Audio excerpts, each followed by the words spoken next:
はよさ。話すこともないのに必死に話題を探すなんて滑稽だからね。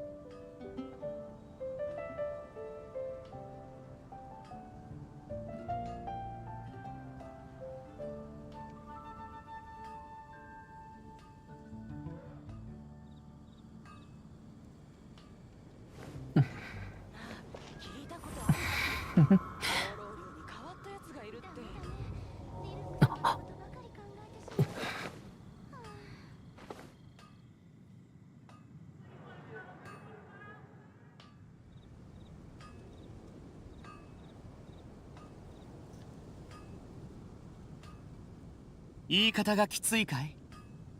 ただ本当のことを言っているだけさ。それを受け入れられない者こそもっと自分の問題を反省した方がいい。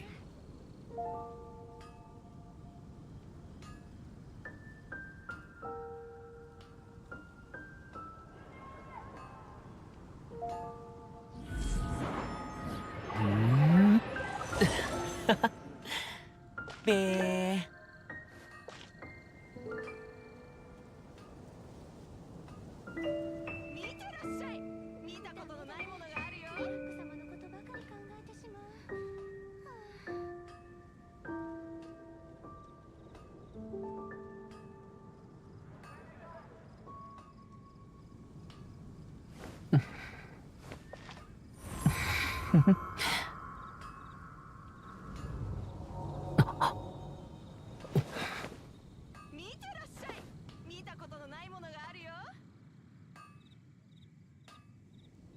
もう一度お試しください。様のことばかり考えてしまう。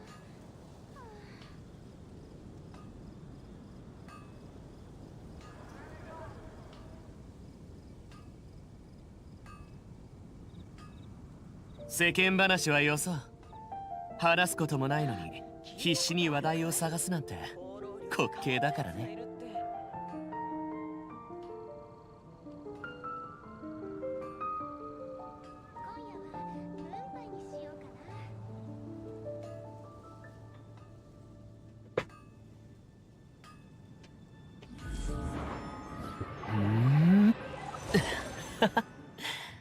べー。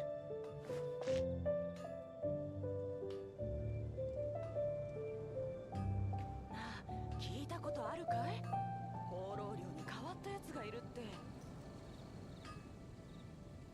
今夜はムーンパイにしようかな。この世に純粋な自由なんてないのさ。風さえいつか止む時が来る。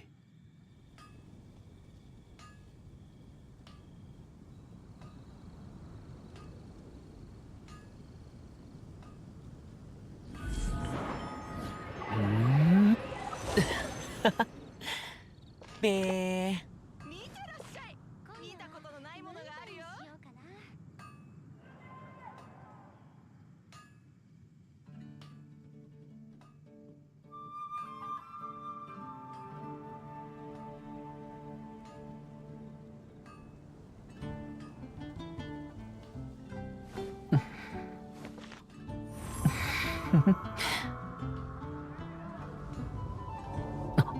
てらっしゃい。見たことのないものがあるよ。今夜は以上しようかな。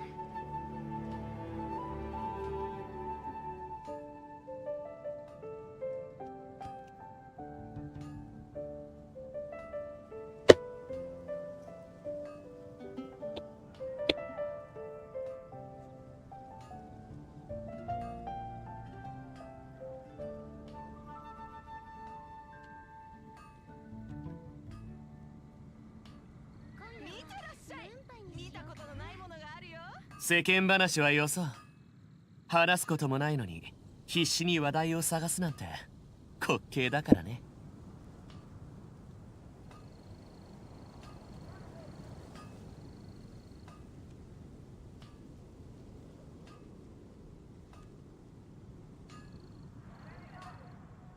ダメダメ、リルク様。見たことのないものがあるよ。べー。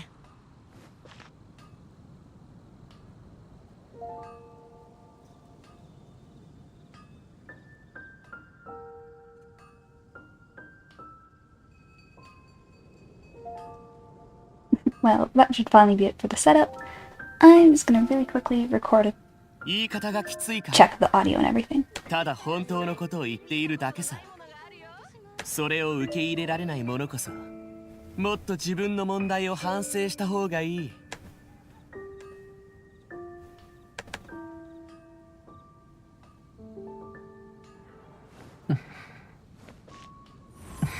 もう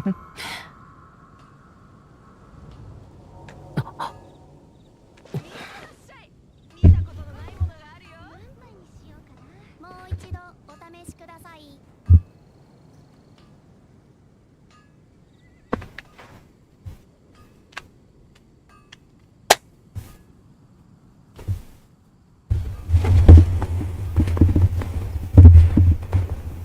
世間話はよそう話すこともないのに必死に話題を探すなんて滑稽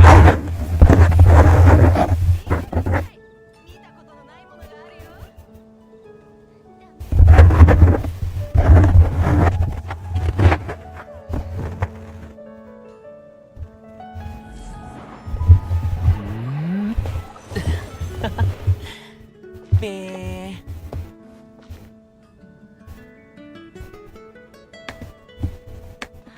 聞いたことあるかい放浪寮に変わったやつがいるって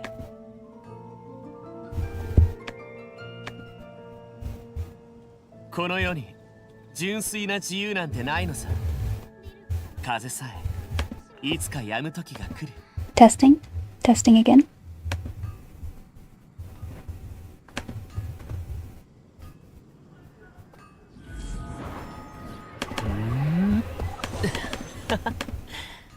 べー聞いたことあるかい放浪寮に変わったやつがいるって Alright, well, that was the most awkward and longest possible setup process. The power went out just a little bit ago, so I had to wait till the very last minute to get everything set up properly. Good news is that it came back on.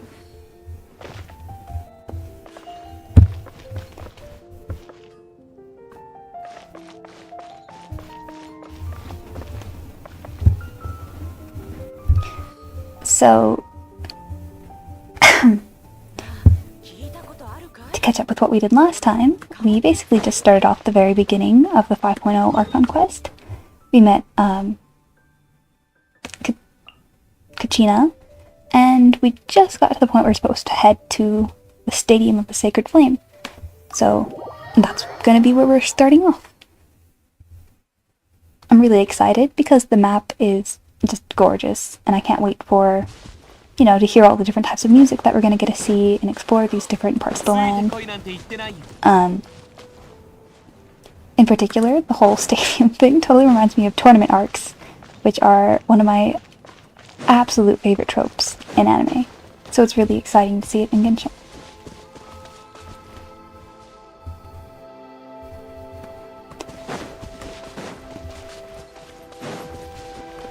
I'm hoping that we actually get to do some of the combat, though.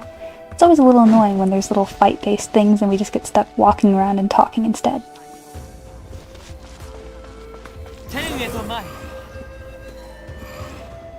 That was rude. Pulled me into a cutscene.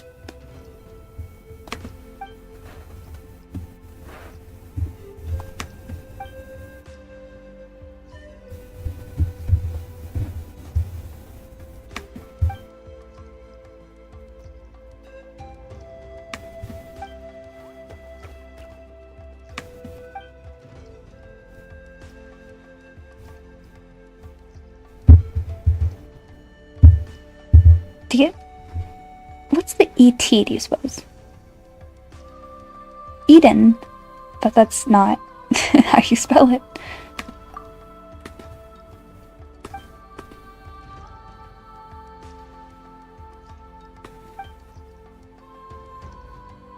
I have to say, little one's growing on me. He's quite cute.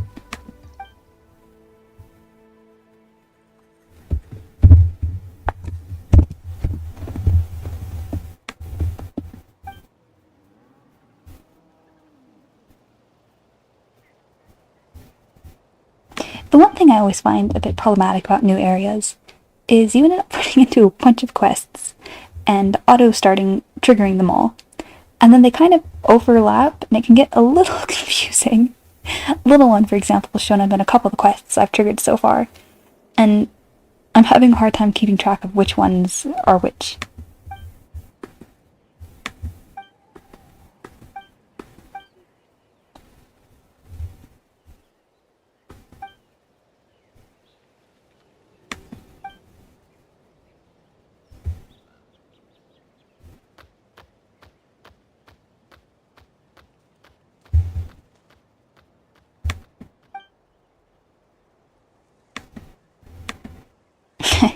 He's going off and trying to trigger another quest. No, thank you. I'm just trying to do the Archon one right now, thanks.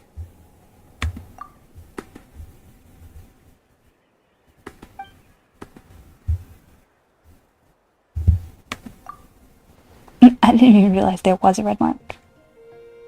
Oh, that one. Gotcha. It kind of reminds me of Tanjiro.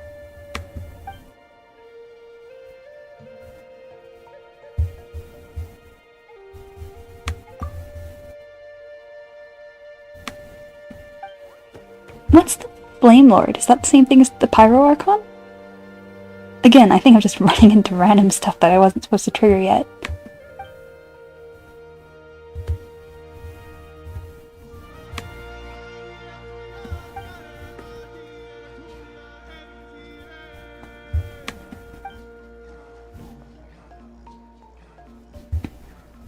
That's where we started, isn't it?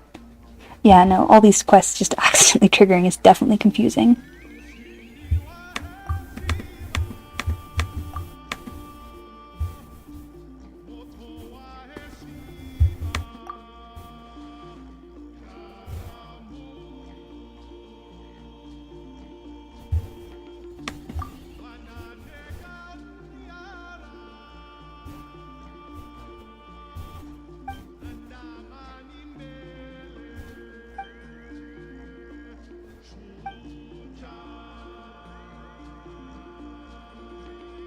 Is the volcano even open yet? I thought that in the special program they implied that it would open up in future versions.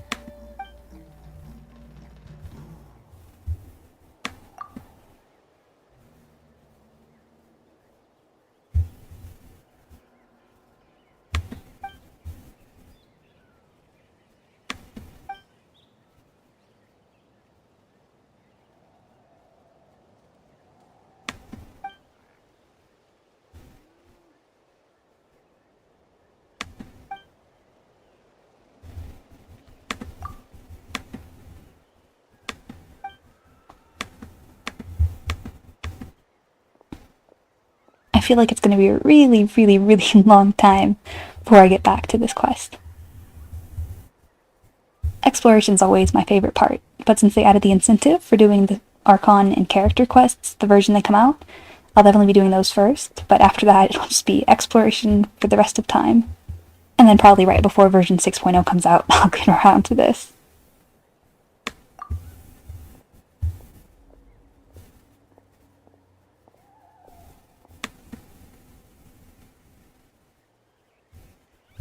No, it's literally Demon Slayer, though. The red mark, extra power, but death. You can't convince me otherwise.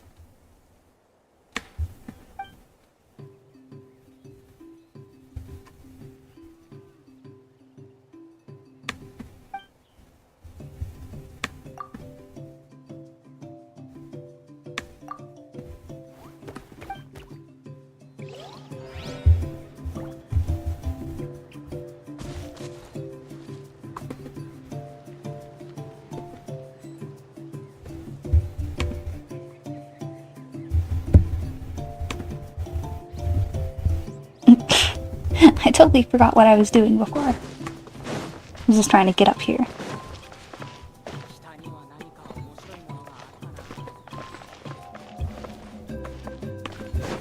Is that?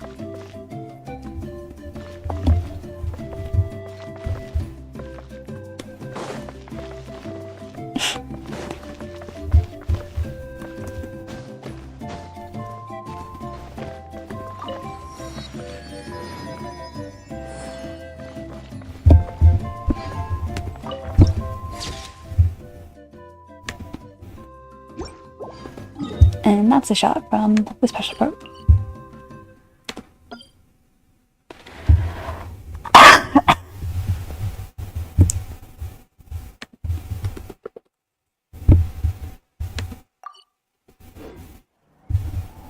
Yeah.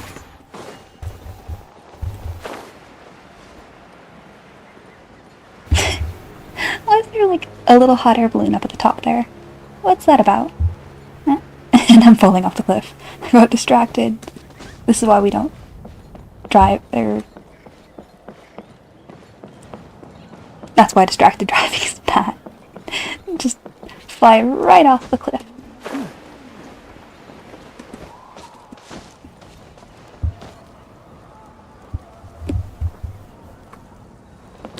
遅い。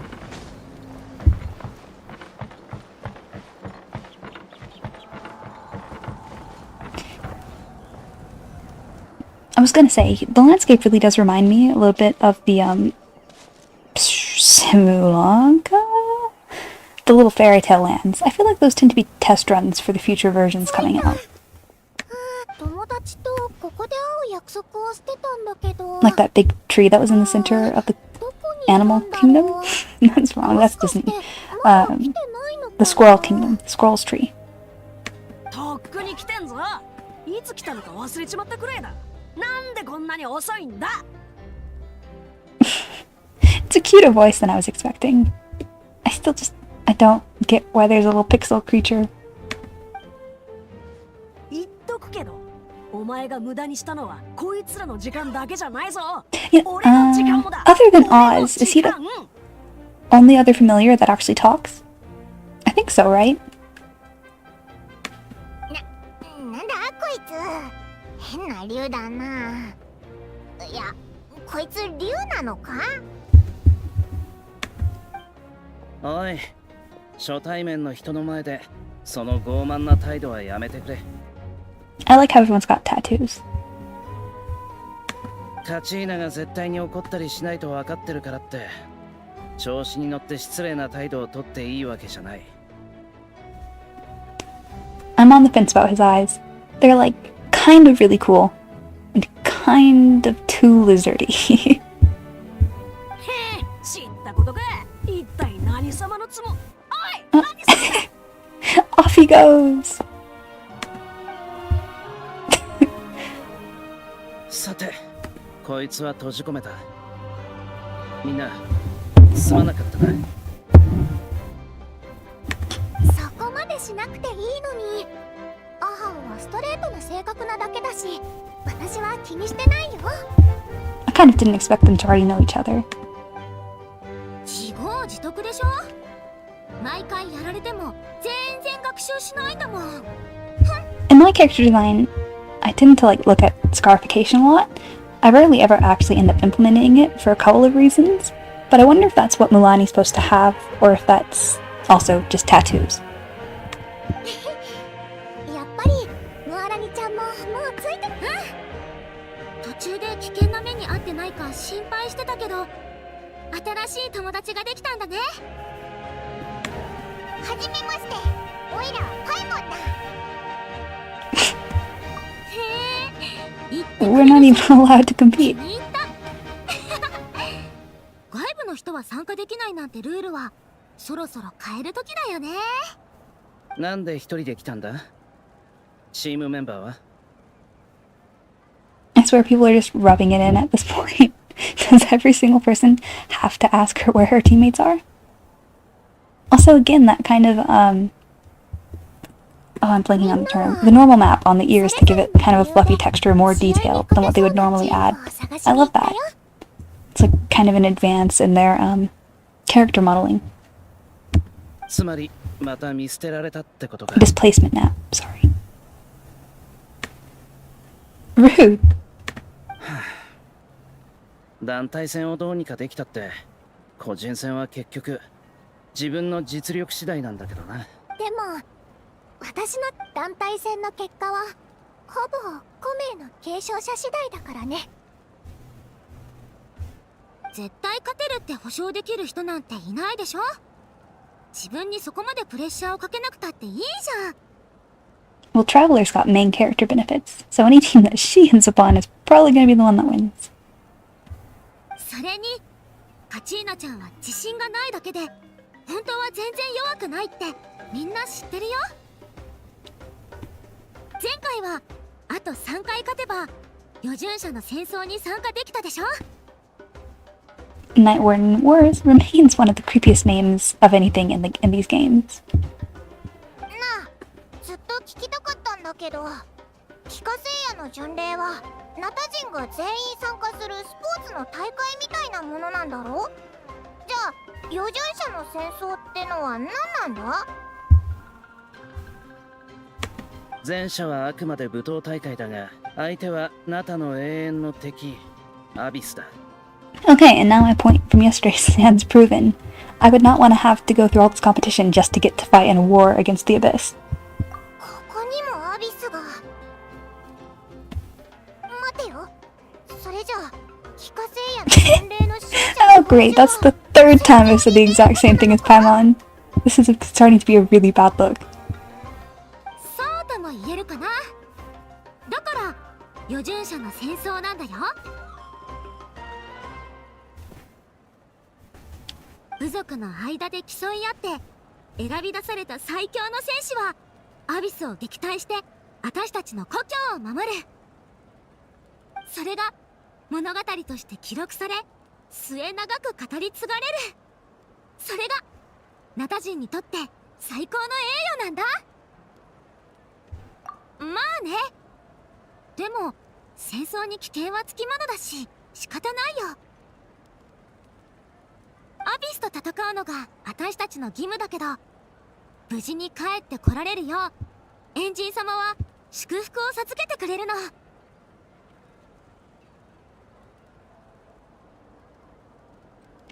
人を生き返らせる反言の歌だよ。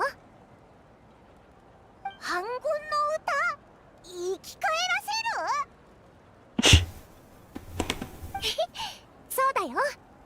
だからそこまで怖くないはず。 So now it's kind of got like 前に Valkyrie lore added in here. とりあえず I wonder, 登録の I 手 don't 続き know を済ませる。 much もうあま about り South 時間がない American religion. I wonder if any sort of reincarnation save points type stuff actually exists in that. Or in any of the various カ ones. チーナちゃんはどうするの？まさか本当に一人で団体戦に出るつもりじゃないよね。オイラたち手伝ってやりたいけど、ナタ人じゃないから参加できないみたいだ。大会に他の参加条件はないし、団体戦のチームもかなり多いから戦況は混乱する。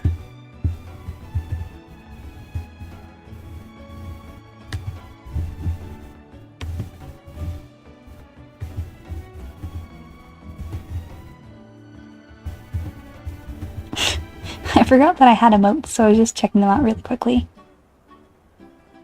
If we're doing war, should I go through it like this?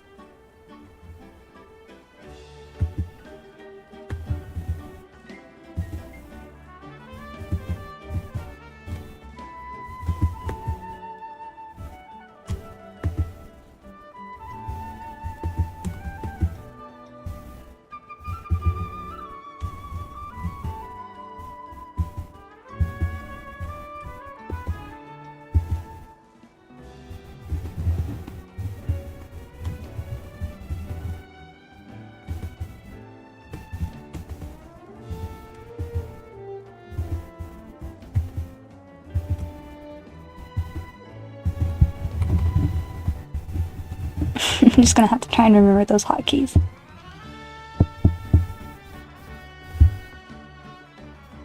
どんなに強く経験 I が豊富な thought 人 that there would でも only be 6順 teams. 調に行く保証はない。だが人が多ければ助け合える。ひらめいた。じゃあこうしよう。登録するときに旅人たちに特別な情報を与えてくれないか聞いてみるの。まあ多分無理だよね。でもどっちにしても今回私のチームはちょうどメンバーが少ないから。まさかお前のチームメンバーを俺に託す気か？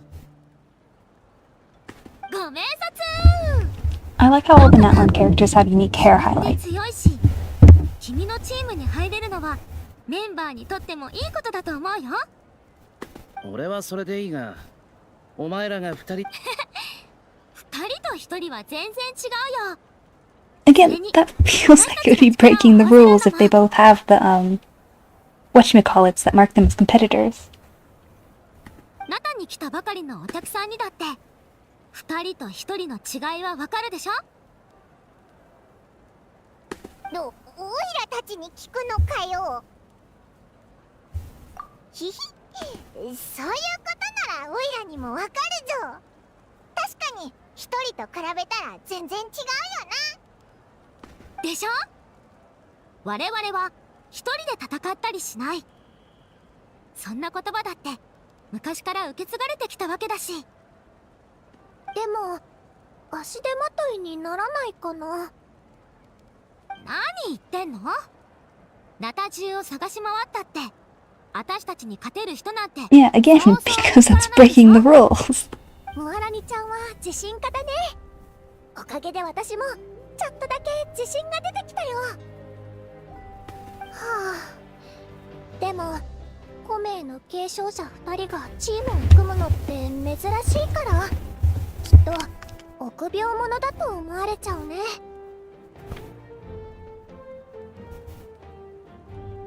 別にいいでしょ。ルールで禁止されてるわけじゃないんだし。他人の考えなんてそれにこんな状況じゃそうするほかないでしょ。じゃあ元のチームメンバーへの説明は任せたぞ。そういう面倒事は得意じゃないんだ。わかったわかった。ちゃんとしとかないと私も安心できないし。エントリーのとこで待ってて。終わったら一緒に行こう。 How is it against the rules for an outsider to join, but not for two... Why have I already forgotten it? Not for two something holders to join. To team up.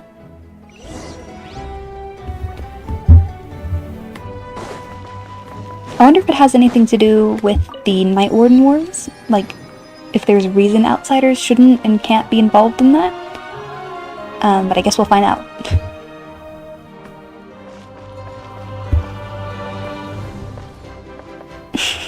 This NPC child looks like an adult that's been shrunk down. I swear she's just a Sumeru NPC that's been scaled.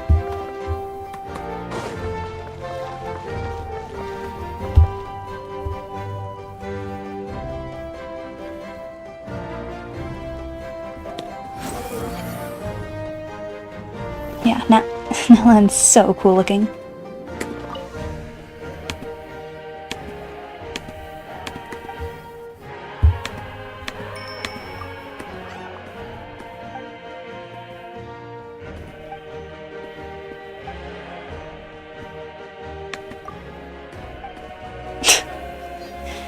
I wish that when they had stuff like this, you could actually buy it as a character. Where's this? I cannot tell where that waypoint is. Character customization option.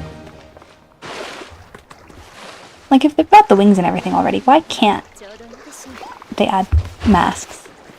Every once in a while, you know, we get it during part of a story quest.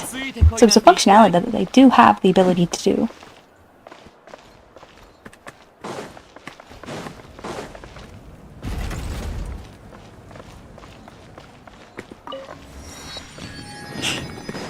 I always end up putting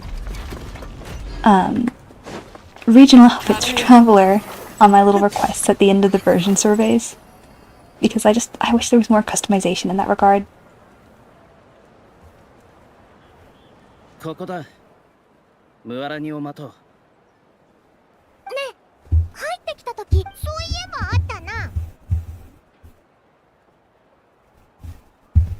あれは部族の旗なんだよ。私たち小玉のこと他の5つの部族が今のナタを形作ったの。なぜ急に紹介し始めた？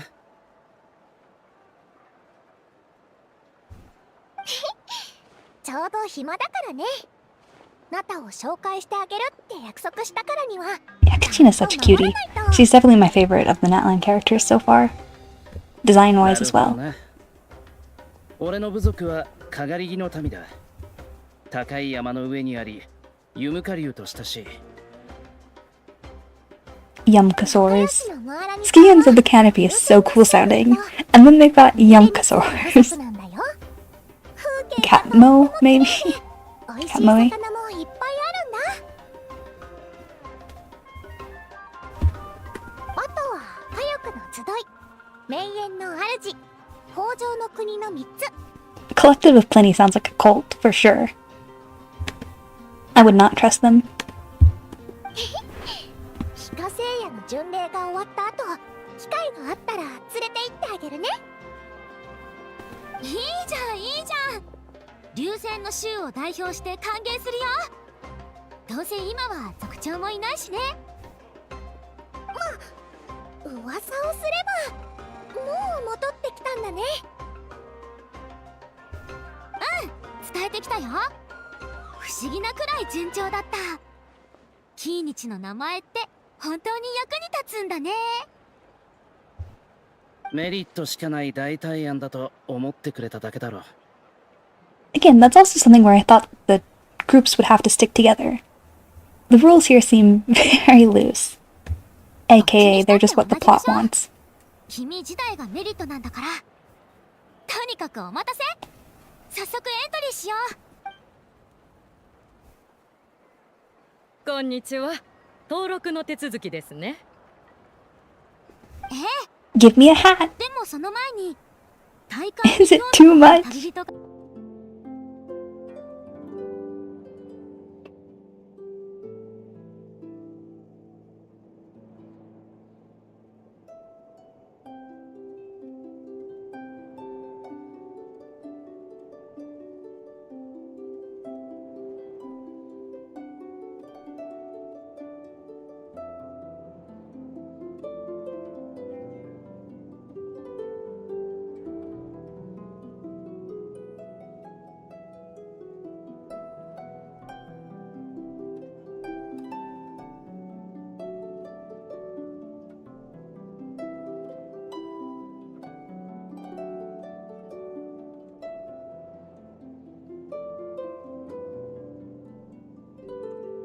Well, we had a bit of a hiccup there, by which I of course mean everything exploded, and my room caught on fire, and my entire computer went kaput. But we're back now, so it's fine. Hopefully everything in the game's fine, and that doesn't happen again.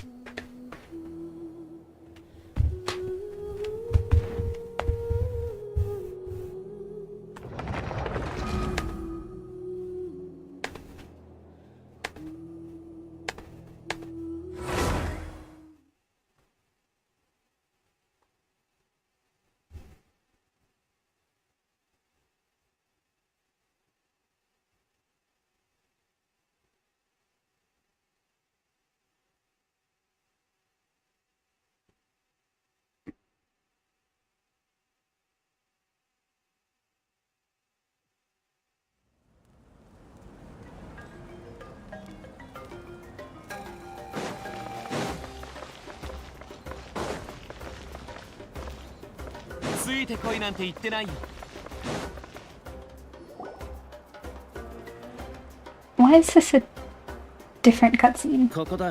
Or I guess I just didn't notice the other characters before. ねえ、入ってきた時入り口にそういえばあったな。 I'm just gonna spam through this since I already read part of 部 it. 族の旗な。なぜ急に紹介。ちょうど暇だからね。なるほどな。 I like how the lines actually passing in the background. That's fun attention to detail. 非化聖夜のいいじゃんいいじゃん。流伝えてメリットしか。どっちにしたって同じでしょ。こんにちは。登録の手続きですね。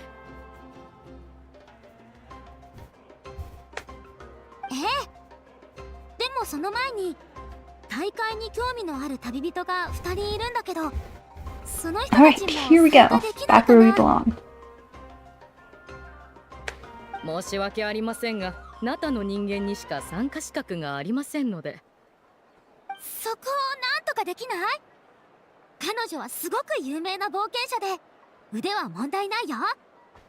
観客たちも Do we ever tell Milani who we are? そんな単純な話ではありません。あなたにとってはただの特例でも、我々にとっては今後出てくるかもしれない帰化聖夜の巡礼には最強の戦士を選抜すること以外にも、戦闘で各地区の炎を集めるという Oh ho, もう is 一 this つの the 使命があるのです。 lore I was talking about? The reason why? Contending fire. 各地区の炎は聖火の一部となります。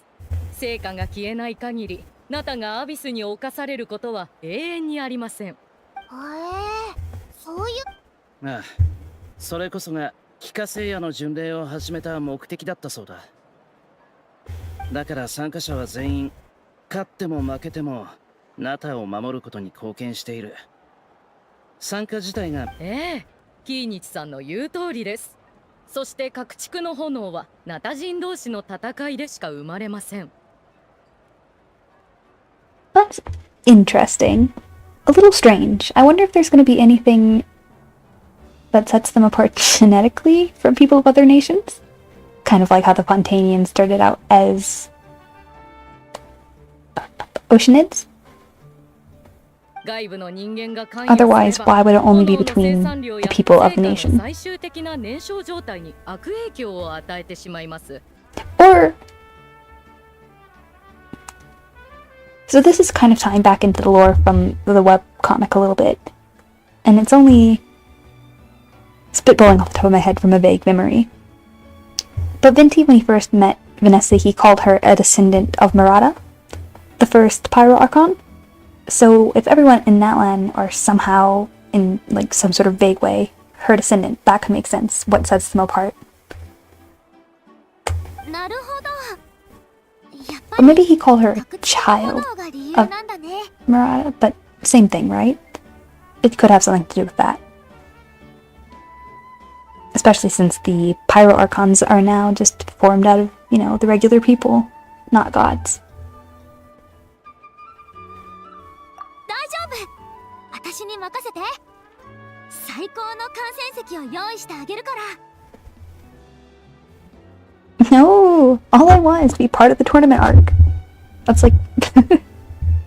That's my one dream. I could die happy if I became part of a tournament arc in anime.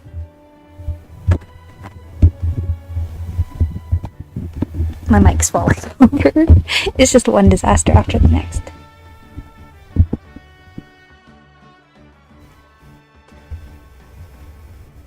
やったぜ。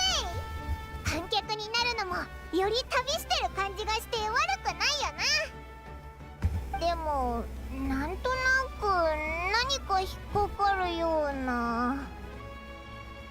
あ、そうそう、それだ。死んでも生き返れるならみんな一緒に戦いに行けばいいじゃないか。どうせ復活で Great き question. るんだし。これほど強い力には制限があるものだ。まず反言の歌は古名の継承者にしか効果がない。So why is anyone that doesn't have an ancient name participating in this tournament at all? Like, no thank you. 普通の人は帰化聖夜の巡礼で勝っても what? アビスとは戦わないんだよ。 But then still, what's the point? それでも勝てばアビスに Also, if I had an ancient name, 同じ straight 名 into 誉 the を trash. 与えられる。 Goodbye, no thank you, not for みん me. なを守るためなんだ。それからもう一つ。とっても簡単な条件があるの。一言で言えば If you 勝つこと。if you died, how are you still achieving victory? 勝つ？敗者は戦火の灰に、勝者は再び燃え盛る。アビスに勝たなければ復活の資格は手に入らない。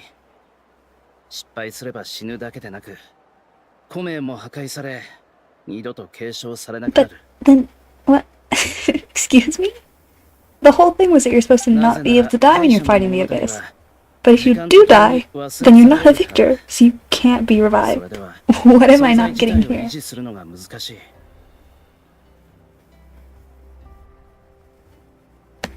そうだぞ。だって勝ったなら用はないだろ。普通負けたやつを復活させるもんじゃないのか。これはチーム単位の話なの。例えば5人でアビスと戦ったとしたら、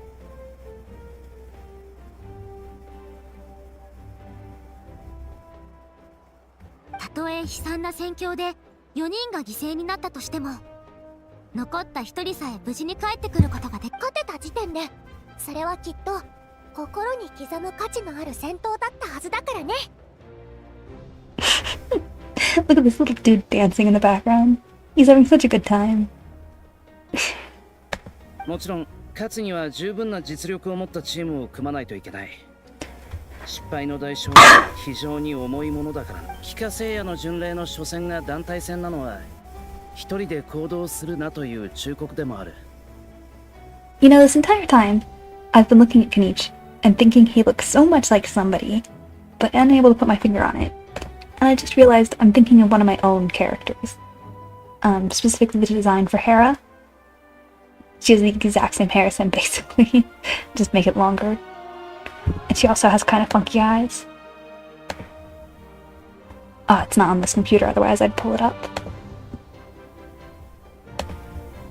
我々は一人で戦ったりしない。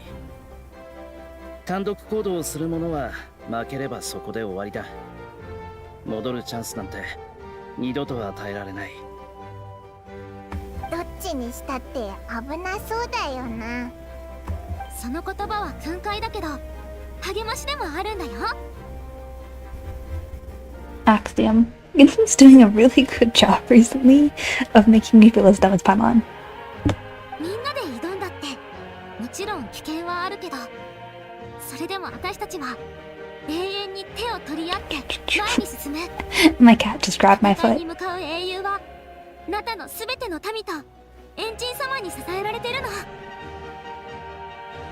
それにアビスは特定の敵ってわけじゃない。普通私たちはアビスがもたらす災害や異常現象に対応するだけでいい。The registrar just being like, what are you guys talking about? Can you get done with this already? There's a line. 俺は戦いで死に、大霊の国でしばらくさまよっていたことがある。Whoa, crazy backstory? Yeah, I've actually died before, but it's chill. 大霊の国ってことは、大霊って本当にナタのどこかに存在してるのか？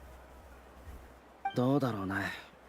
その国は普通の方法で行ける場所じゃないし、大霊と精神的な交流ができるのもごく一部の人だけだ。I think I might have ended up there earlier. I ended up touching, a little obsidian slab, and then I was fighting a local legend who I could not figure out for the life of me what I was supposed to do. It was the mobility one, where you have to dodge out of the way, or you literally can't do any damage to him. And I just use the shield, so I don't dodge typically. I'm coddled by Zhongli, so it took me so long to figure out what I was supposed to do. 大霊の存在する I 場 think the 所は battle took 八神 around の国と呼ばれ、 9 minutes 肉体と when it should have only taken 3. 生と死の狭間にあるとても不思議な。反言の歌がお前を助けたのはこの世で一番がっかりすることだったな。What is the relationship between these two? Why does Awa, I think that's how Paimon pronounced it, stick around him? Like they're お前に familiars, more or less, right? 俺にとって一番がっかりすることだった。なんだと？この偉大なる清流クフルアハウに暴言を吐くとは。今に見てろよ。No, imagine him being the pyro sovereign. はいはい。 Or he's another form of the Dendro one. Apop? Apep? よく知る See, I knew she was just watching them, waiting for them to be done. あとはネームカード通りにメンバー登録するだけです。ホテルで休まれるといいでしょう。今夜の食事と宿泊は規定通り無料となります。やったー！言い忘れてたけど、明日の試合が始まるまでホテルの食事や遊びはすべてエンジン様のおごりなの。Hi, Picomp Flurry? Picomp Flurry? How's it going?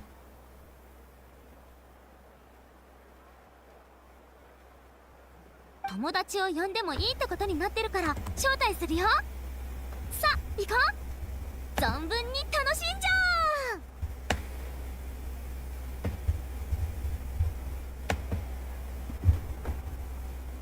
I tried to add a... Oh, never mind, sorry. I was gonna say...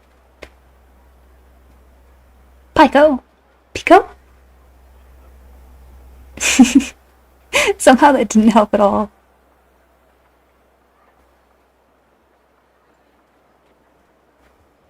I'm guessing Pico, though.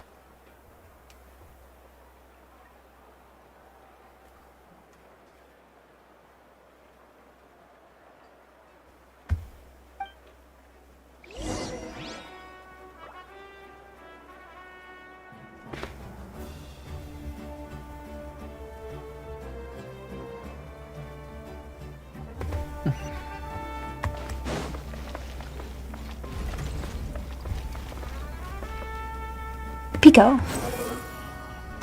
Pico de Gallo. I thought I'd be able to go through there.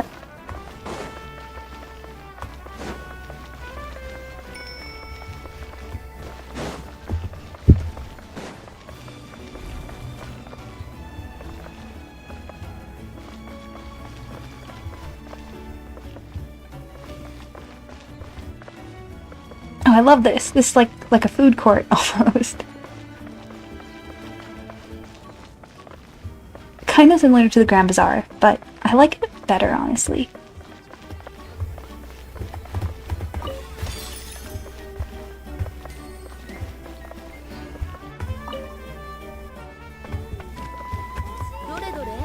Yeah, 100% new. There's still like a bajillion things that I cannot do right.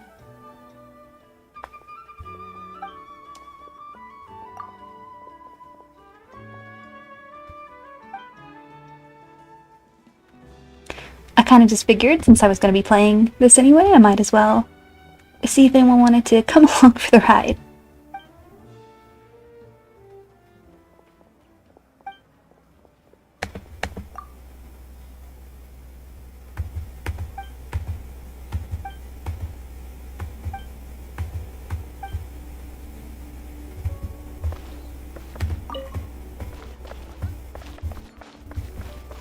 Awesome.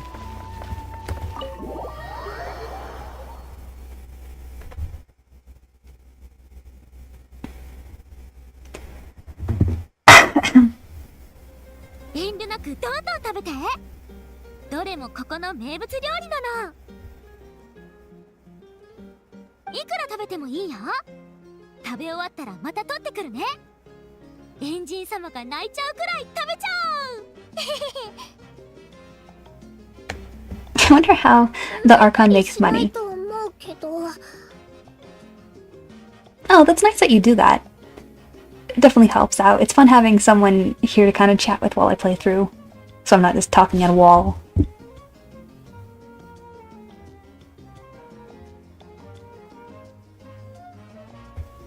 Do you play Genshin?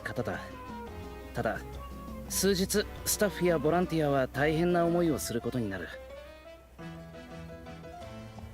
ちなみにみんなに迷惑をかけないようにアハウは閉じ込めておいた。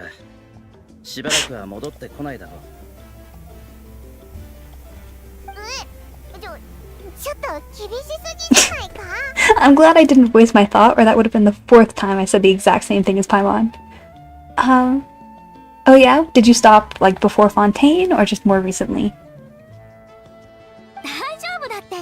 そういう関係なんだから。仲間との付き合い方は人それぞれでしょ？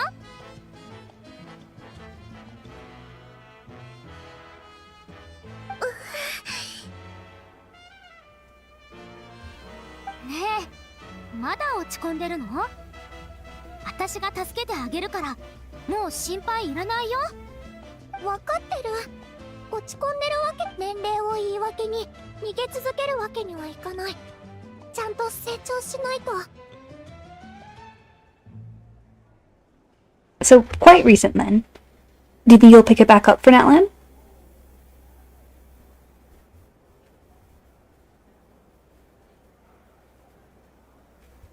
じゃなきゃ余剰者の戦争から逃げるつもりなんてないってことみんなに証明できないでしょ I would so be the one throwing the competition so I don't have to go to that. Seriously though, she's such a cutie. Kachina does not need to feel bad. みんなの目を気にする必要もないよ。逃げる気がないなら後ろめたさなんて感じなくていいじゃん。コメへの期待を裏切ったってそいつらが思ってるんなら大礼 Oh, cute. I didn't notice she had different colored painted nails before. There's always like little things you can discover about the Genshin character designs, which I love. ね、信じて。大礼はきっとカチーナちゃんの何かを私が打たれ強くてあんまり怪我をしないからってわけじゃないよね。Oh no, she thinks she's gotten beat up? Not the little baby. Oh no. 成績は上がってるけどまだ勝ったことはないよ。Okay, now I'm confused about how old she is. I said before that she looks older than Klee and Diona and everyone, but I still assumed she couldn't be that old. But even if she was like 12, that means she started when she was 4. 実際7、8回なんて大した数じゃない。たとえ成長が目覚ましくなくてもとやかく言われるほどのことじゃない。Oh, GTA, huh? Yeah, that's totally different aesthetic to Genshin. Yeah, I also watch a ton of anime too. Like, way too much, to be perfectly honest.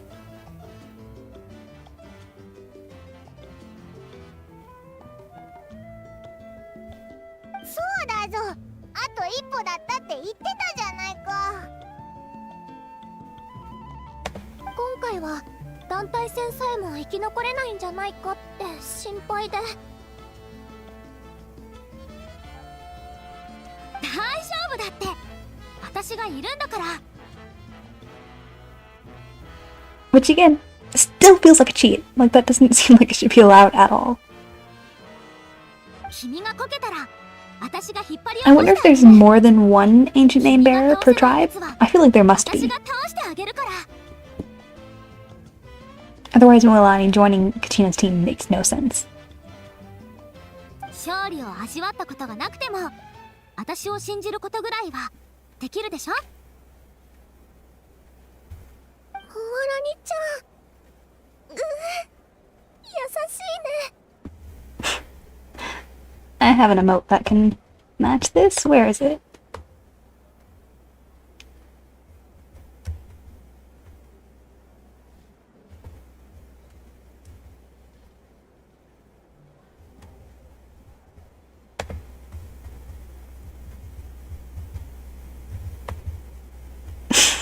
There.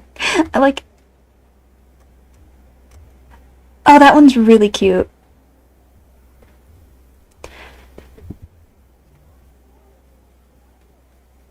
I'm trying to... I've watched episode... Okay, yeah, no, you're right. Episode 9. Episode 9 had some, minor problems. Overall, I really like the characters and the plot. I was just like, what is this? The hypnosis scene, I assume, is what you're referring to.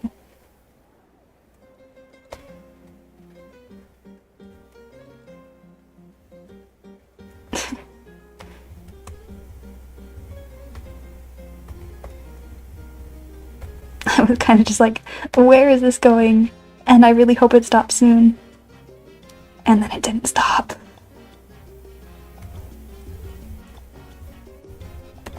I mean, it could have gone further, to be perfectly clear, but like, it still felt off for the show that so far had been pretty good about not being too fan ふ servicey. わらにちゃんの言う通り元気出さないとだね。大霊が私にコメを授けてくれた理由はまだわからないけど、今までこの名前を継いできた人たちだってわからない時はあったかもしれない。それでもみんなちゃんとやり遂げてきた。それなら私だってできるはず。Oh, no, I didn't take a second. Like, I was like looking at the food they have in the new regions. The Fontaine food always looked fantastic. So far, I'm not really feeling the Natland food. Natland. I need to like make sure I'm pronouncing anything right, but I'm probably not.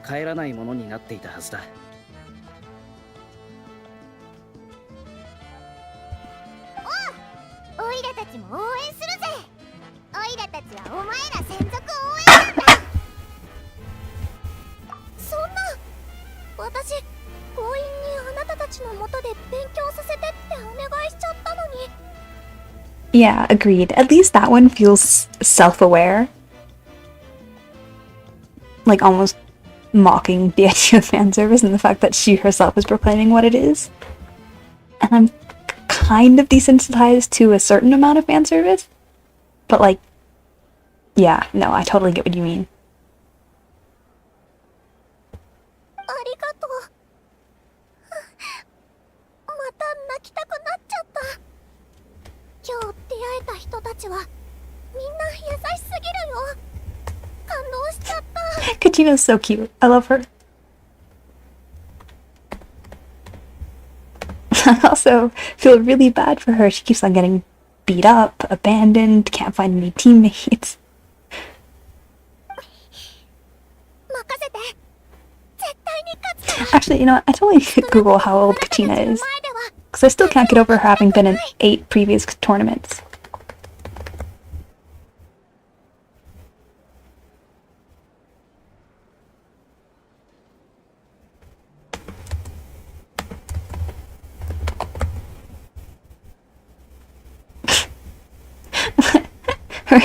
Her age is young girl, and then right above that on the Google search is Jean, who's 20 to 21, not young woman. This feels like an unfair imbalance, but I guess we're just gonna have to go with she's probably like 13. And she started the tournaments when she was 5. 元気になったな。よかったぜ。励ましてくれてありがとね。みんなから見たらまだまだ成長の余地ありって感じだからか。なかなかだってカチーナの優しさと努力は伝わったぞ。どっちもこいつ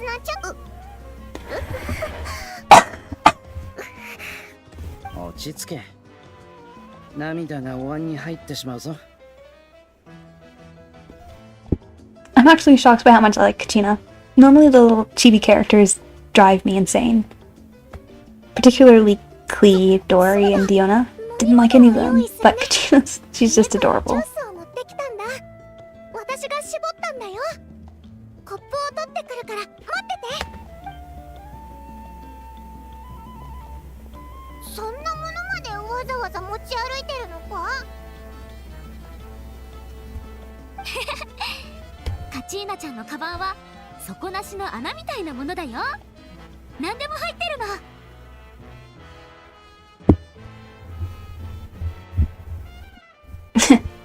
It was a cough, but thank you nonetheless. I try to cough away from the mic as much as possible. I'm not sick or anything, but when I talk a lot, I tend to have to cough. まあ、泣く場所を探しに行ったんだろう。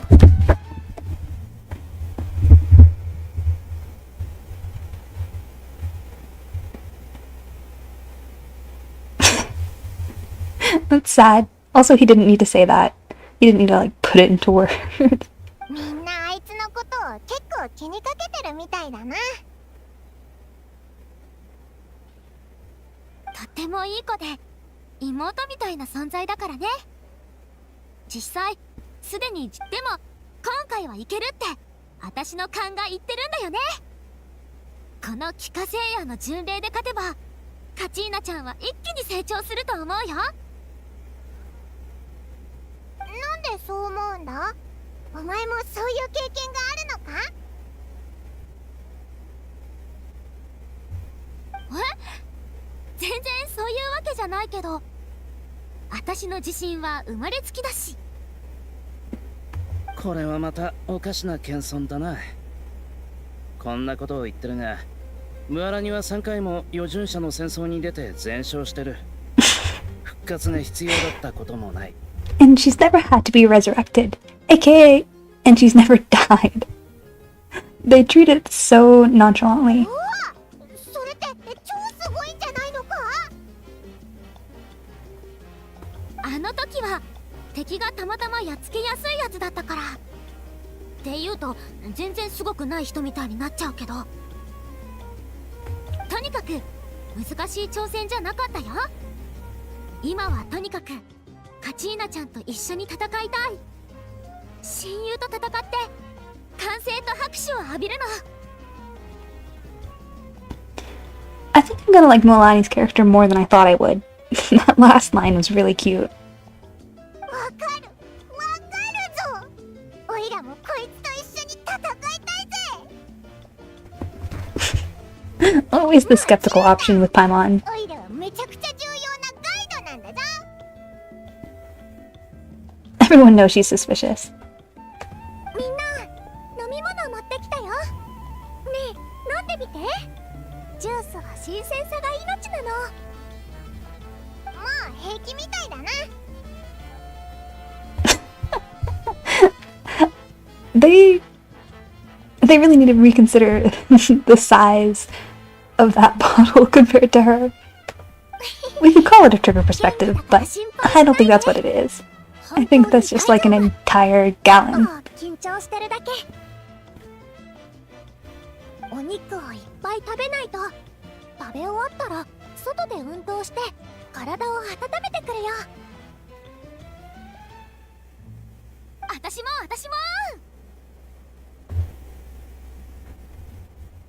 あんまり無理しすぎるなよ。明日は早起きなんだから寝坊しないように気をつけてくれ。君は絶対に寝坊しないもんね。ああ、朝になったら起こしに行ってやる。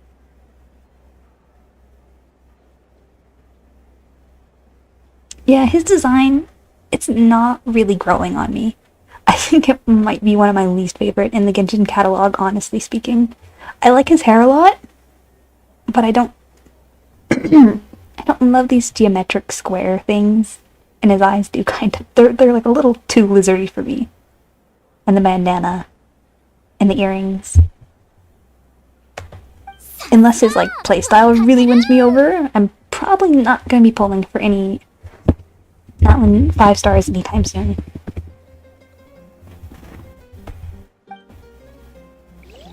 お腹いっぱいだぜ。空腹が満たされたら眠くなってきたよ。いよいよ明日だな。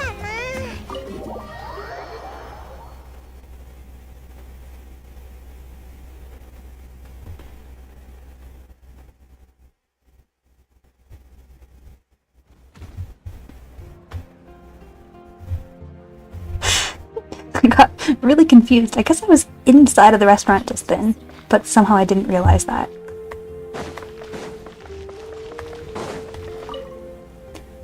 I have played a few, but not many other games.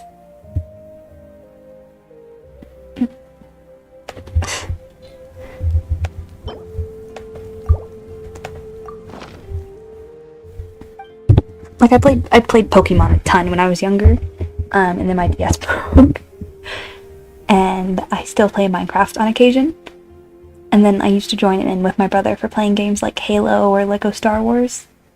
But Genshin's the first game I've ever been like really into in the past few years.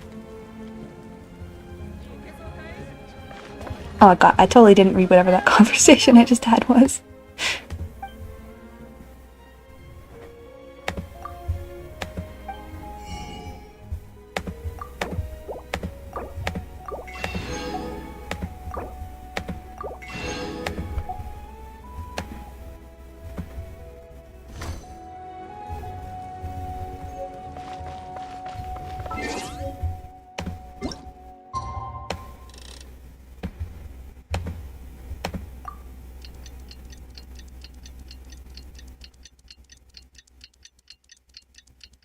No, I don't think it was necessarily the gacha system that like pulled me in.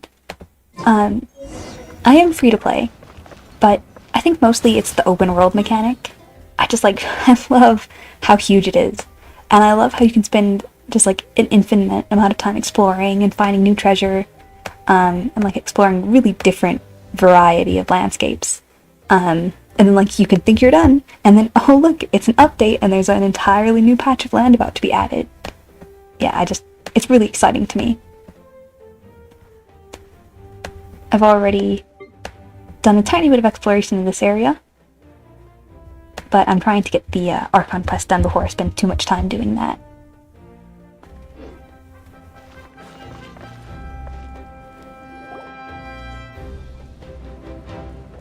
Ohayo, 旅人さん、パイモンちゃん。約束通りに集合。へへ、みんな寝坊せずにちゃんと時間通りに来たね。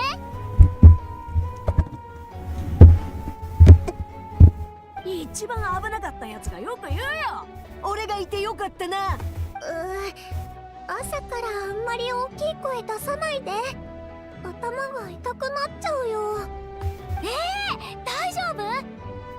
じゃあカチーナちゃんが実力をうまく発揮できなかったら。She's even got little designs on her nails? That's so stinking cute. 見ろ、これがお前の友達だぞ。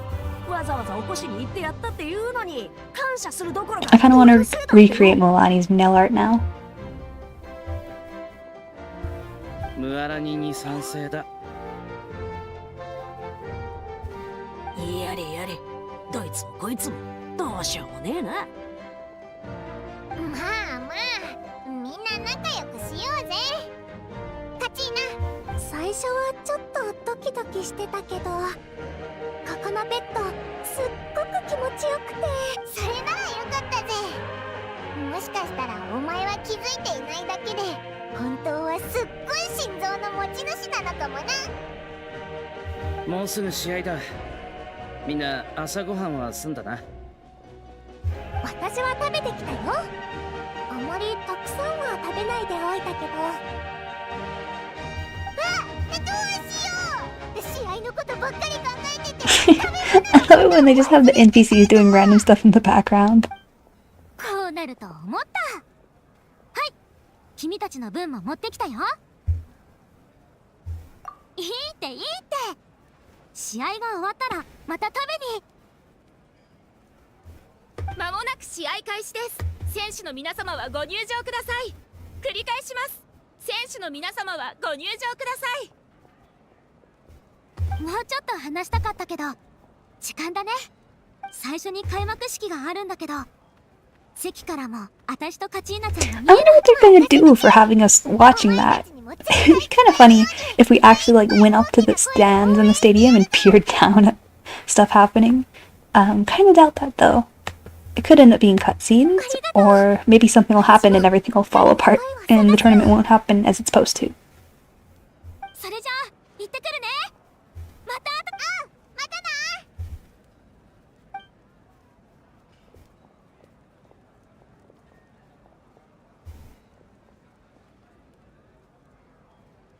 まもなく試合開始です。観客の皆様は観客席にご着席ください。繰り返します。観客の皆様は観客席にご着席ください。今度はオイラたちのことだな。こんなに規模の大きい試合を見るのなんて初めてだぜ。準備ができたら中に入ろうぜ。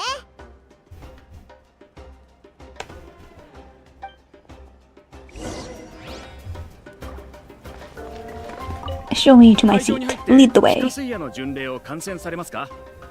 試合開始後の入退場はご遠慮いただいております。Interesting. It was funny when they trap you in the game.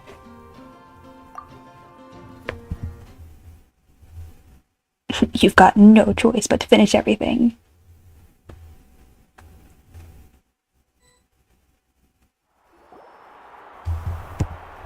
I'll probably participate in this section, and then once it's over, be done. but we'll see how long that 誰もが takes. 巡礼で好成績を収め余準もう知っているとは思うが一応ルールを紹介しておこう。開幕式の後選手たちはまず団体戦次に個人戦に臨む。団体戦の最初各チームはそれぞれ熱気球に乗ってランダムな場所に降り Wait, so it was actually hot air balloon? I commented on the thing at the top of the castle before and I did not expect it to actually be a hot air balloon, of all things. That would be such a fun way to travel throughout Genshin though, just hopping one of those and getting to look down at the land. I suppose not too different from gliding, but a little. Really, I just want to go on a hot air balloon in real life. 熱く美しい各地区の炎を持ち帰れるんだ。団体戦で勝利した選手は I hope it's not something I'm supposed to be able to read. 1対1の決闘での勝敗は個人のスコアに影響し次の決闘相手もそのスコアによって決まる。そして数回の決闘の末スコアランキング上位5名が余準者の戦争に参加するしか。それではエンジンさん Finally, we get to meet her! Exciting. Sick.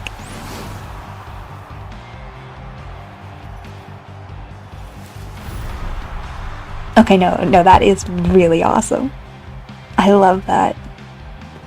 Oh, I really hope that the playable version of her gets that hair. 実力、コンディション、運、戦術、強さを決める要素は多い。しかし、 Although maybe that tiny little top bit doesn't need to stick around. That looks a little dirty. 非化聖夜の巡礼は最強を決する試練だが、諸君の成長と進化を知らしめる絶好のステージでもある。今日の勝利は新しい伝説の始まりとなろう。ここに Yeah, she is. I love like the motorcyclist kind of vibe. I mean, it makes no sense for the theming, but it's fun. あいつがエンジンか。すごい迫力だな。カチーナは優しくて親切ないい人って言ってたけど。 Yeah, me too. Me too, Traveler. I want to talk to her. 非化聖夜の巡礼の最中に突っ込んでいくのはちょっと失礼だろ。おとなしく機会を待とうぜ。あ、見ろ、カチーナたちが入ってきたぞ。みんな早く試合を始めたくてたまらない様子だな。選手たちはこれから熱気球に乗って試合エリアに向かう。ジャスカジャスカジャスカジャスカ。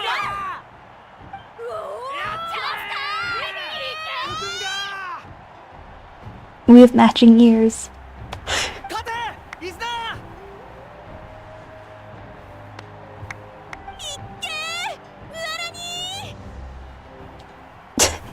Chaska got so many more cheers than everybody else. I think we know who the favorite to win is.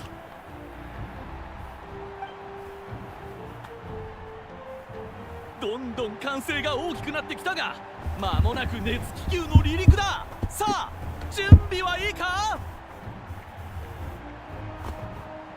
ルールを忘れてはいけないぞ。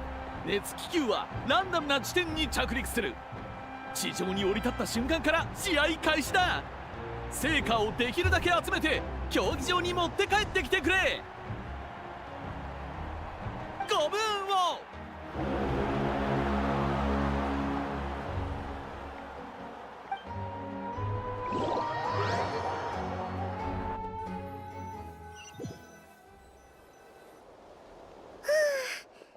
今回はここか。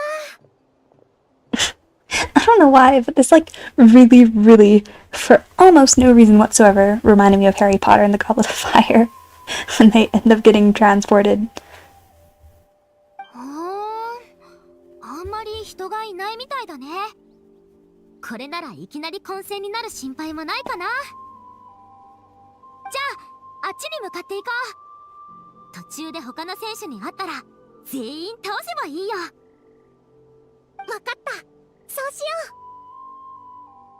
う。団体戦は賑やかにいかなくっちゃね。さあ、迷わず行こう。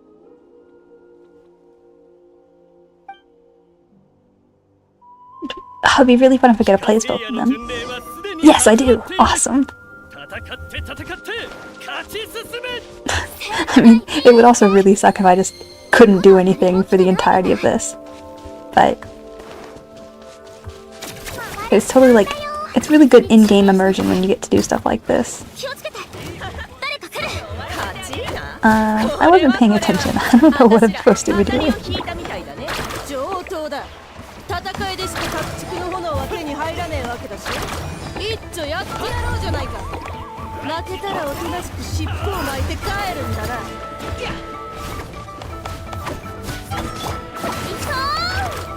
どいて、あなたもされちゃうよ。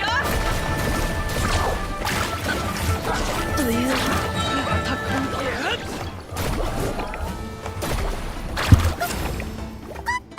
まだまだ。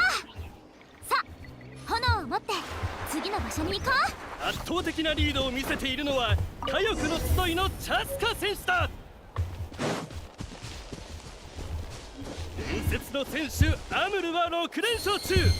さあ、この勢いを維持できるか。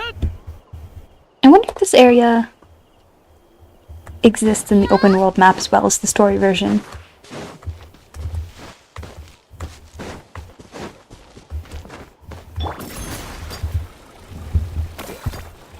Ha! 面白いコンビだな。この魔物たち、試合会場にまで入ってくるなんて。これも試合の一部なのさ。こんな魔物も片付けられないやつには余重者の戦争に参加する資格なんてないからな。こいつらを倒してみせろ。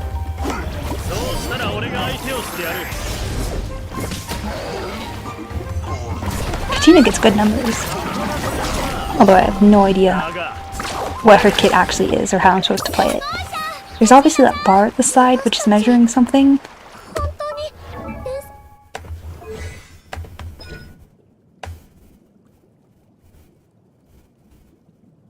Is she C6? C3, huh. That's really interesting. 別の選手に勝ったんだ。はい。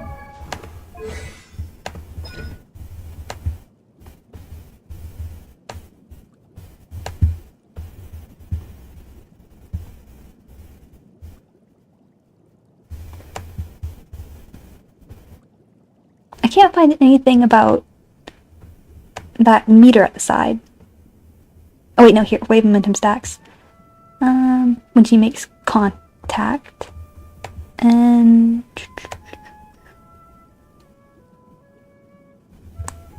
and Sharky's bite is just the normal attacks while in this state, right? Okay, yep. Alright, so it's not too complicated. Just run into people till you get 3 stacks, then do a normal attack.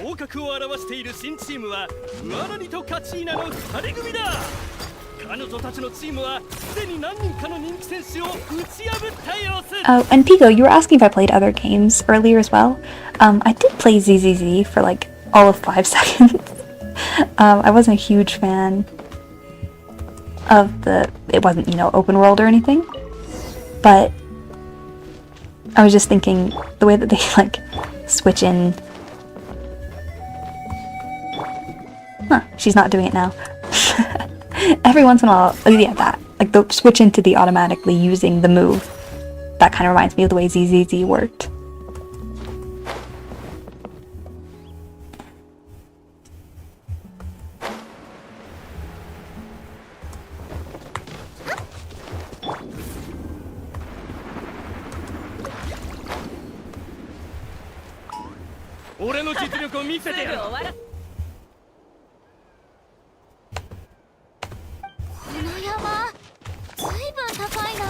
I wonder if I'm supposed to be fighting those people I just ran away from. It's probably fine.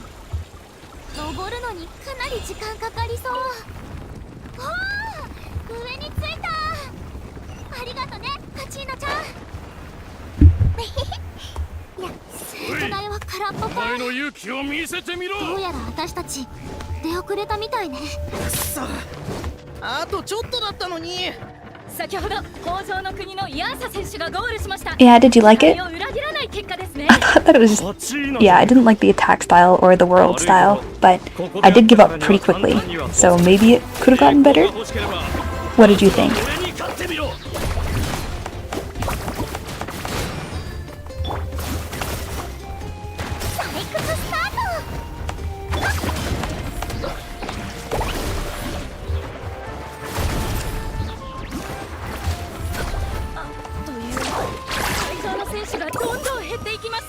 進出したければ急いだ方がいいですよ。 Oh, you did like it. I thought it just felt like a little too distant personally. Like it really did just feel like random clicking to me. いい稽古相手になってくれよ。おい、一旦手を組むぞ。いいだろう。欲の利を許すのも尺だしな。 It did look nice though, that's for sure.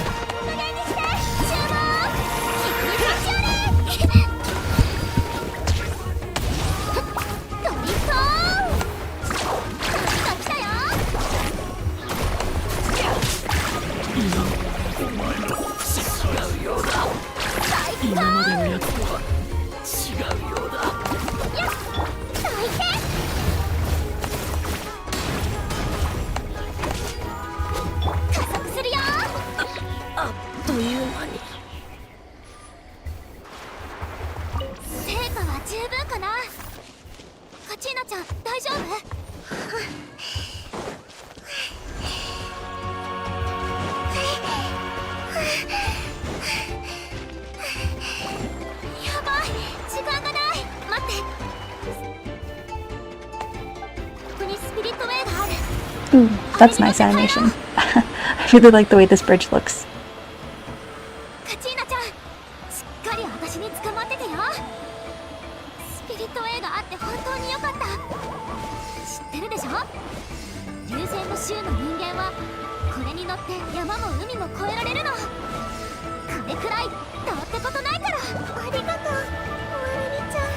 It's a good thing you can't fall off though. I would have immediately fallen off. This is worse than like Mario Kart Rainbow Road. Or would be if you could. Instead it's like bowling with the safeguards up.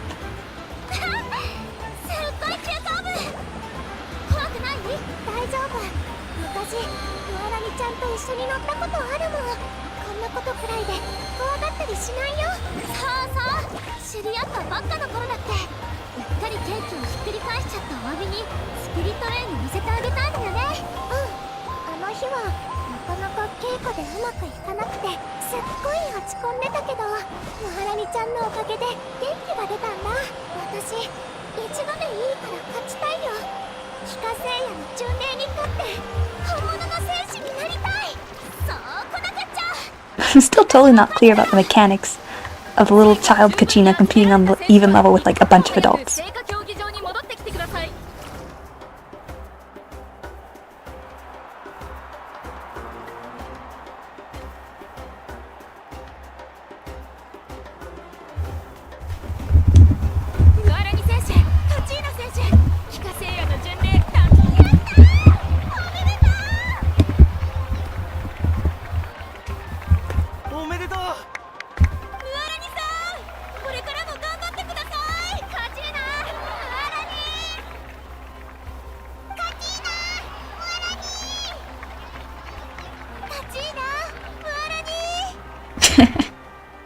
The fact that every single line was the exact same. 団体戦がすべて終わったら抽選を行います。その後は個人戦です。お二人の休憩室は別々にご用意して。いよいよ個人戦か。前回は参加。大丈夫。今は調子がいいから。You can do it. I believe in you. ここは選手休憩室です。関係。選手以外？俺たちも選手だ。中に入れろ。確認済みです。あなたたちの名前は個人戦の選手リストに載っていないし、ここで休んでいる選手たちの関係者でもないでしょ。What? I wonder what's going on. 個人戦に出場すべきは俺たちだ。奇襲にさえ合わなければ負けるはずなかったんだ。この休憩室で待っててやるから今すぐ審 Hacker 判に Simulator 戻 does sound like it would be fun. I assume it's exactly what it sounds like.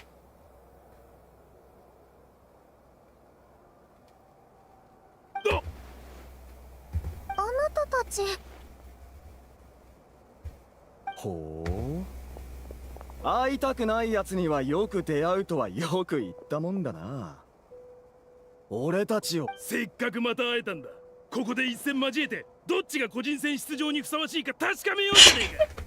It's really, really funny to me seeing, like, he looks like, you know, a Fontaine NPC who are always, like, dressed up to the nines, all frilly, and then he's just, like, completely bare-chested. It feels so wrong. And, like, what's the point of having gloves when your arms are completely open? 今やるの相手にしなくていいですよ。そんなルールはありませんから。負けは負けです。言い訳なんてみっともないですよ。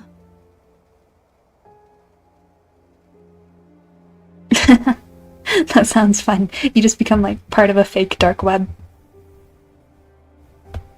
ほら、ボケっとしてないで警備を呼んできてください。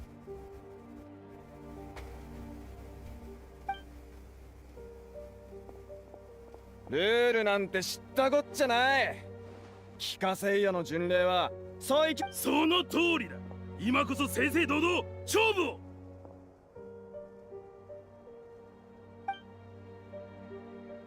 Oh, she's got such a pitiful little face. お前らは旅人さん The traveler totally invaded, though. The staff was literally telling these two that they weren't allowed there because they weren't competitors. And then traveler's just like, no, not me. I'm fine. I can do whatever I want. と思ってきたんだけど、いきなり悪い奴らに絡まれてるとこにおい、カチーナをいじめるならオイラたちが黙ってないぞ。ありがとう。名前もまだ知らないけど、試合が終わった後なら対戦してみ。でも今はダメ。次の準備をしたいから。My schedule's more or less whenever I have the time and I feel like it. 私を助けてくれた友達を At the moment, がっかりさせたくないんだ。yeah, no, I really don't know. I also stream on YouTube, so if I've been planning a stream, I'll post that on there pretty early. But yeah, it's pretty all over the place. I'm mostly just doing this for fun. I create a lot of art content. And because I was just gonna play this game anyway, I figured, hey, why not? More fun to see if anyone wants to join me than to do it alone. いい加減にしてください。この先アビスの前でも油断してたなんて言い訳をするつもりですか？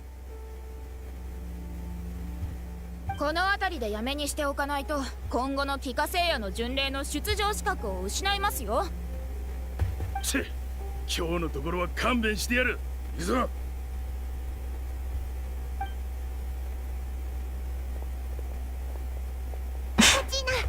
I was hoping for a fight, not gonna lie.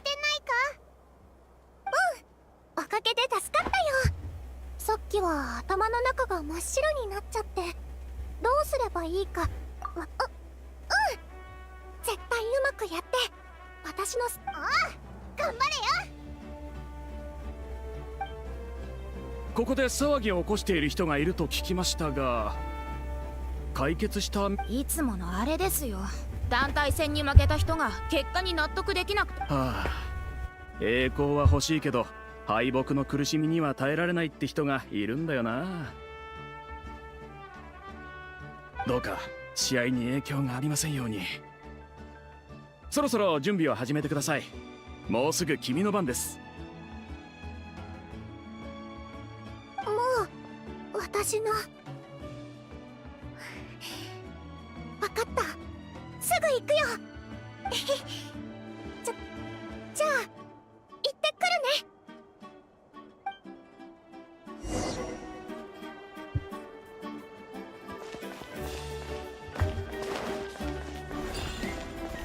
I'm glad they give you a chance to replenish that, the whatchamacallit mechanic before starting.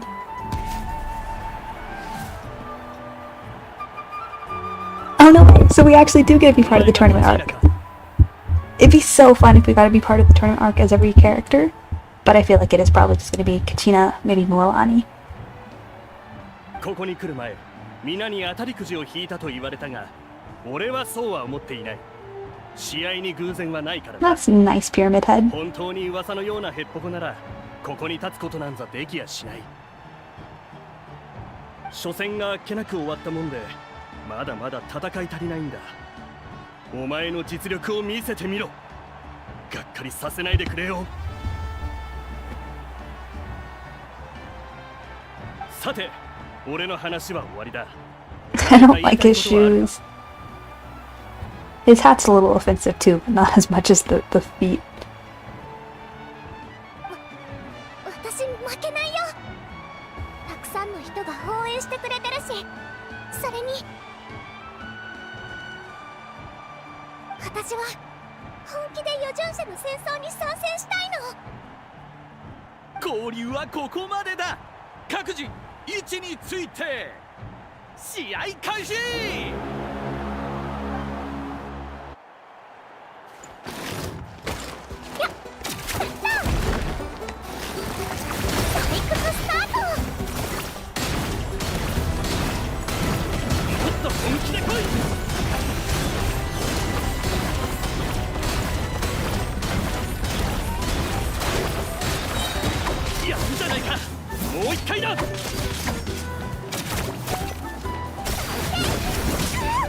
I'm glad that this doesn't seem to be like a boss battle that we're built to lose. Because those always drive me a little crazy because I like try my best and then all of a sudden I'm like, wait a second. I'm destined to lose this, I have no choice.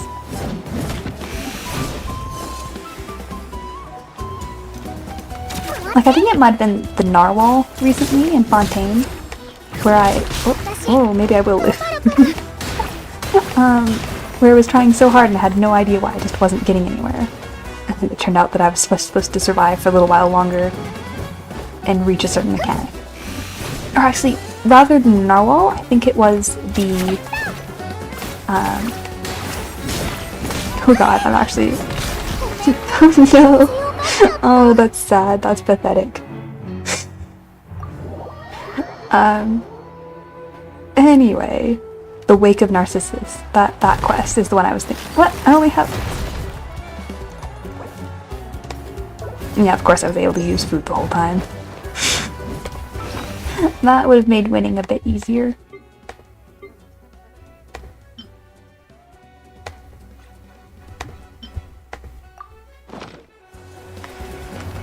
Oh, and he... I need to pay more attention to what I'm looking to rather than rambling. He was already mostly dead, so I definitely didn't need to use the Adeptus. 本当に負けてしまうとはな。まあいい。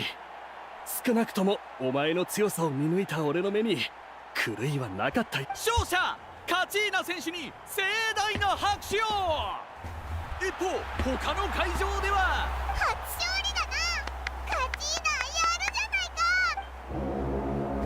か。Lucky, that was such an easy mode boss fight. It's like if you die, you can use food, and then also the other person just stays at whatever level he was at before.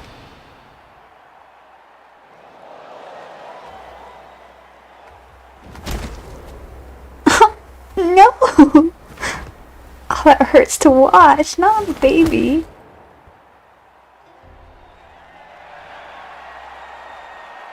Also, what incredibly unsafe stands.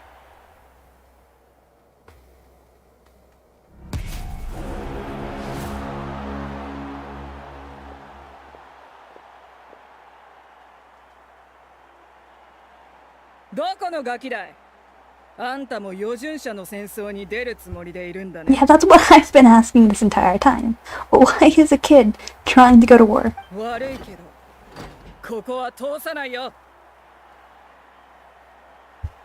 She's like full on got a vision. Do they normally like actually have visions? 私を知らないんだね。アテアたちが前線を退いてから、私らの代も落ちぶれたもんだよ。まあいい。戦って私の名前を覚えさせてやるさ。さあ、かかってきな。聞こえるか、この血潮がたぎるような歓声。これが私がここに立っている See, now this feels like something I'm built to lose. I'm doing literally no damage.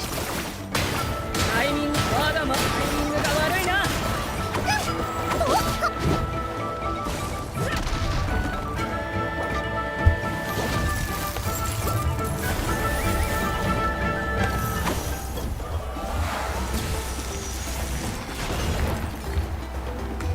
待って。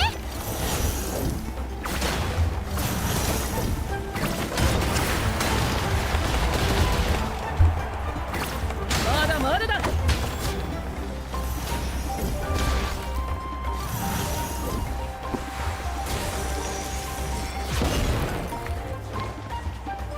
Always interesting how the bots come in pairs.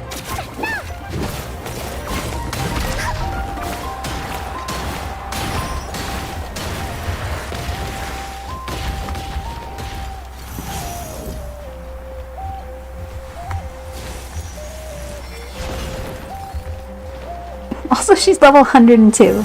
This would probably be a lot easier if I hadn't raised my world level.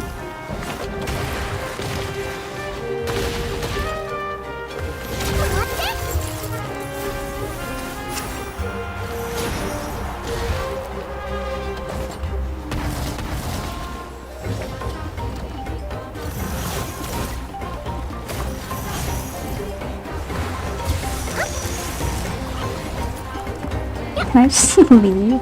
This is gonna take forever. I don't know if I'm supposed to die or if I'm supposed to try and win. Stop moving away from the game!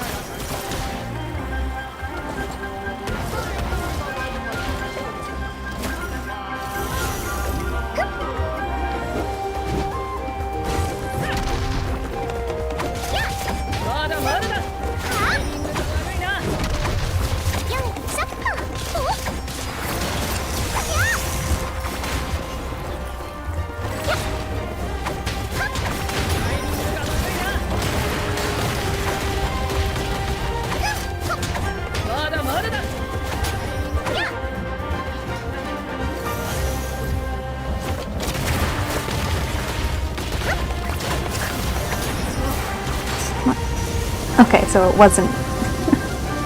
I feel like it was a skill issue for that first part to have taken so long.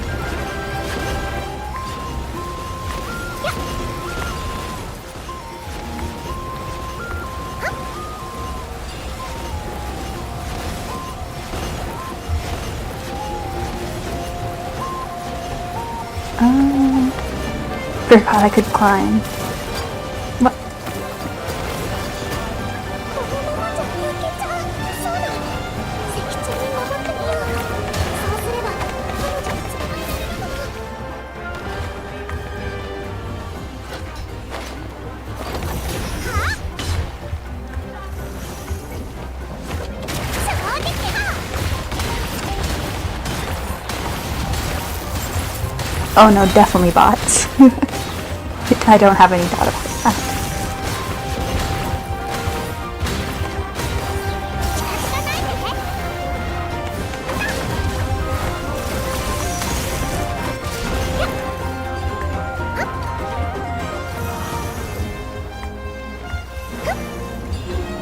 This battle I'm actually a little concerned that if I die, it'll stick, and I'll have to start over. Which I do not want to do.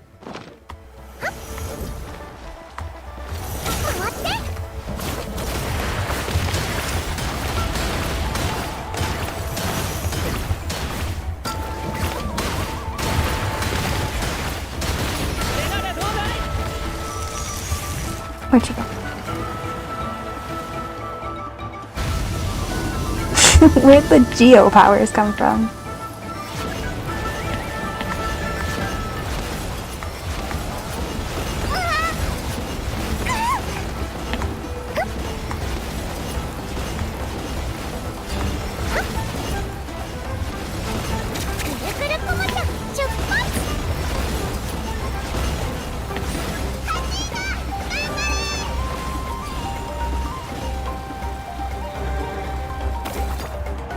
I didn't even know you could buy viewers.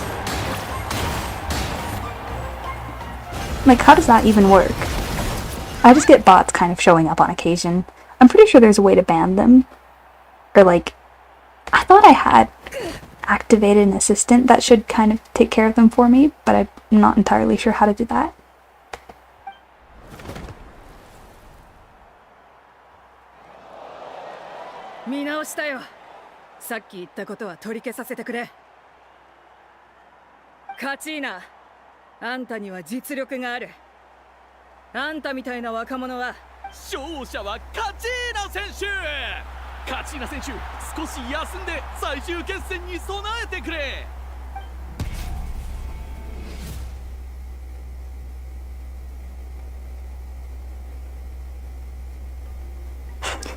She went from the cute little cat face to like a frown so suddenly. 応援ありがとう。お前が強敵をたくさん倒すところちゃんと見てたぞ。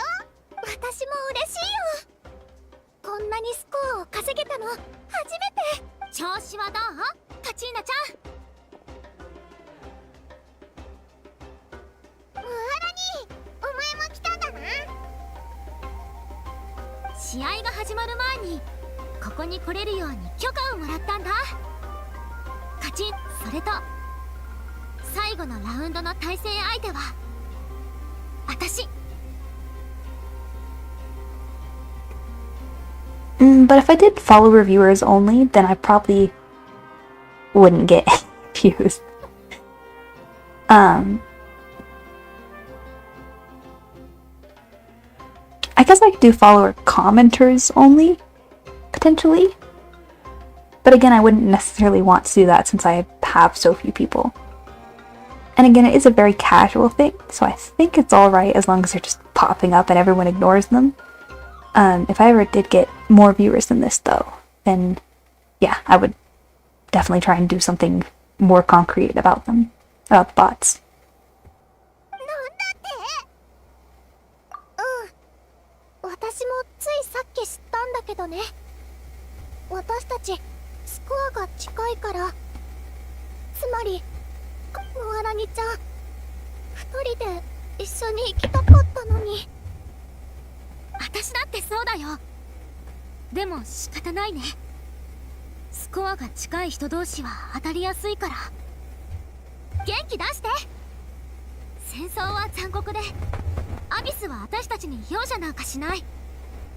この私は全力を出すし、カチーナちゃんにもそうして勝ちを譲るのは一種の憐れみだけど、私たちにそんなものはいらないでしょ。全力で行くよ。それでよし。つまりムハラニとカチーナのどっちかが絶対に負けちゃうってことか。どっちかが必ず勝つの間違いでしょ。どっちが勝ったってめでたいじゃん。 Yeah, I am. I've just got my my standard laptop computer, honestly. カチーナちゃんだって同じ気持ちでしょ。だからあまり深く考えないで対戦を楽しもうよ。 All things considered, I'm shocked that it's going as well as it is. It totally crashed and burned earlier. Like everything just froze and shut down, and it took me a few minutes to even turn off my computer to restart it. But yeah, lowest graphics, and I'm dual streaming, and it's all working fine.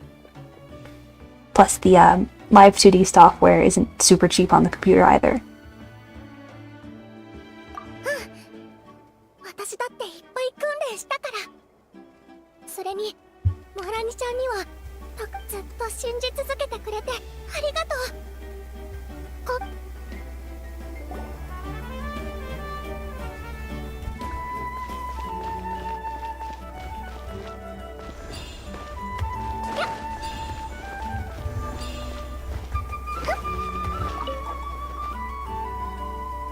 Are we actually going to be fighting Milani? Yeah, no, I'm super surprised how smoothly it's going right now.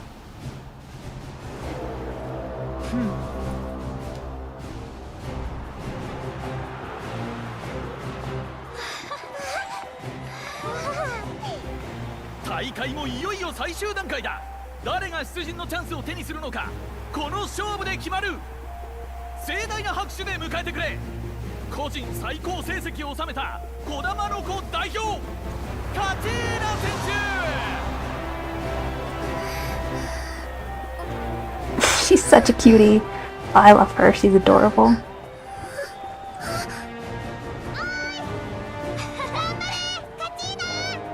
対戦相手となるのは若くして数々の栄誉を勝ち取ってきた流戦の州の勇士ムアラニ選手。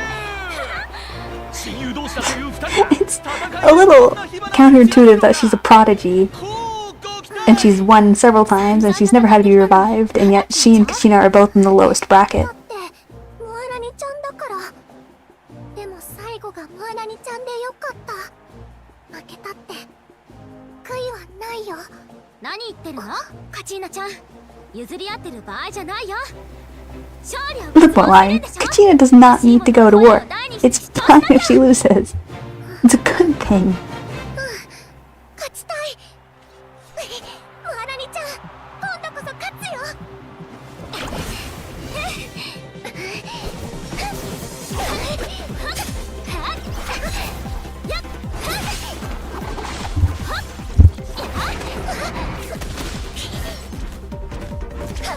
This seems super fast-paced. I feel like the cutscenes aren't usually this fast.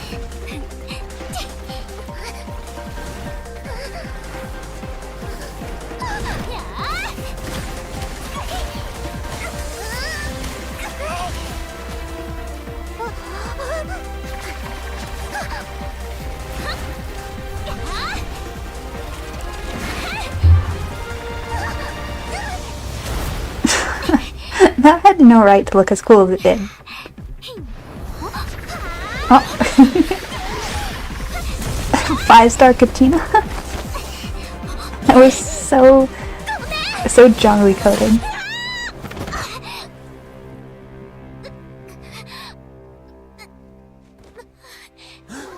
And now the child gets to go to war.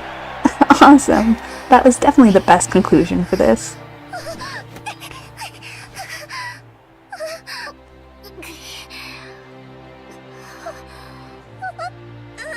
ごめんね、ムアラニちゃん。本当にごめん。手加減できなかった。 She gets to risk dying and being reincarnated. You're so lucky, Kachina. Good job.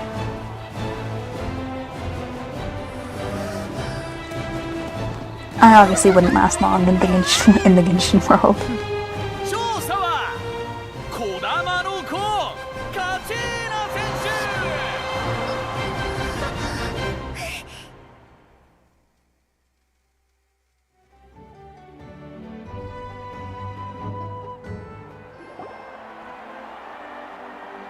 今回の帰化聖夜の巡礼の勝者はこれで盛大な拍手とともに舞台に上がってもらおう。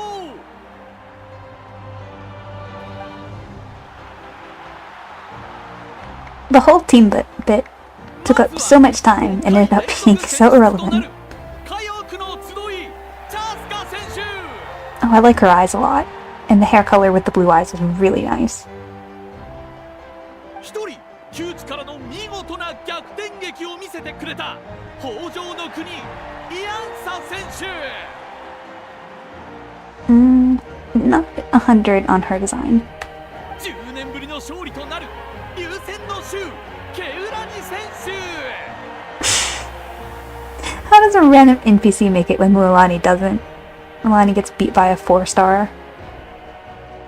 各地の歴戦で名を轟かせるかがりぎの 2 NPCs. This is just rubbing it in at this point. Yeah, me too. They kind of both have elf ears, which is interesting.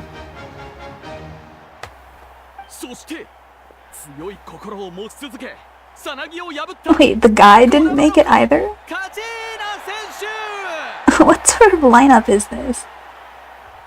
カチーナ、こっちを見てくれ。私帰化聖夜の巡礼で勝ったんだ。はあ、夢みたい。Actually, now I'm kind of wondering if anyone in Netherlands has like human ears. Obviously, she has like panda ears. 夢じゃない。お前は Then 自 we've got 分 the の two 力で elves. ここ The まで来た NPCs have normal ears, but 今回の予準者の戦争 supporting the theory that maybe they're not just regular humans, hence why outsiders can't join in. 非化聖夜の巡礼は何度見届けても心が躍るものだ。 And then Mabuka comes in and she just has normal ears. Oh well. There goes that 数えきれ possibility. ないほどの犠牲を乗り越えれば必ず炎のように燃え盛る未来を迎えられるのだと君たちは信じさせてくれた。戦士たちよ、これは命令であり懇願でもある。アビスを打ち倒し勝利と栄光をナタにもたらしてくれ。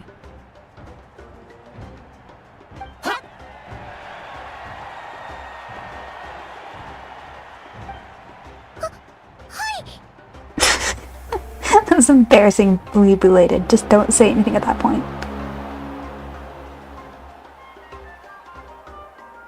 旅人パイモン、やっと見つけた。カチーナちゃんを助けて応援してくれてありがとう。本当に強くなったね。今回は完敗だったよ。 I just like they said that she's won several times over. How did two NPCs beat her? 負けたのはいい気分じゃないけど、カチーナちゃんのことを思うと嬉しくもなる。はあ、本当に複雑だよね。ってことで気分転換しに行かない？カチーナちゃんたちはこれから予準者の戦争に行かなきゃだから、私が代わりにナタを案内するよ。いいな。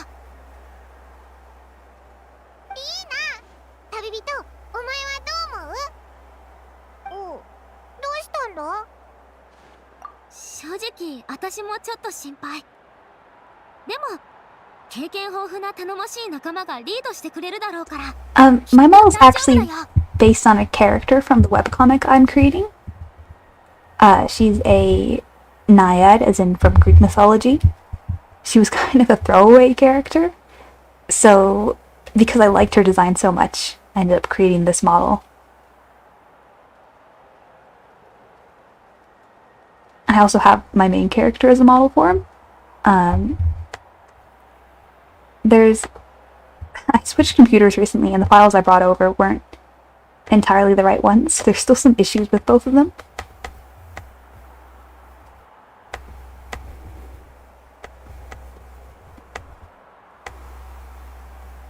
But this is the main character from the comic.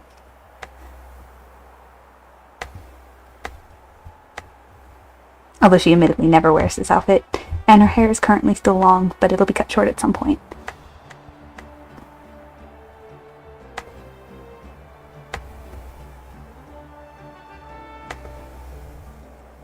But I typically use the Castalia one, because that was the first one I made, and also I feel like it kind of just has a better aesthetic overall.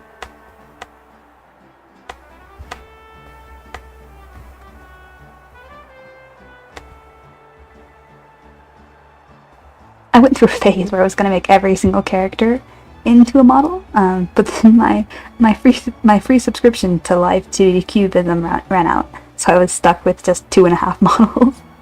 I could probably renew it since I'm on a new computer now, and like continue just speedrunning creating a bunch of models, but we'll see what I end up doing.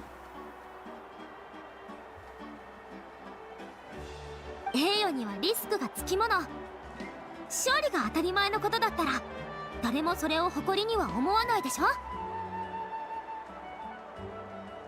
でもカチーナちゃんがそう簡単に倒れることなんてないって。 Yep, she has a ripple effect on it.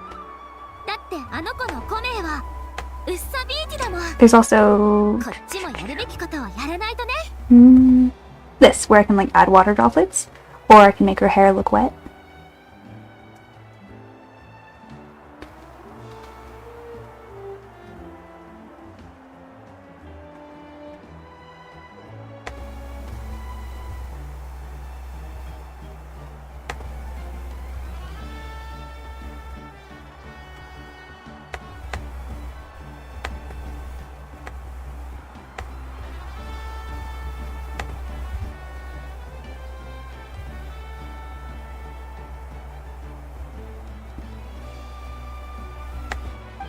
流星の州には行ったことないでしょ。ほら案内してあげる。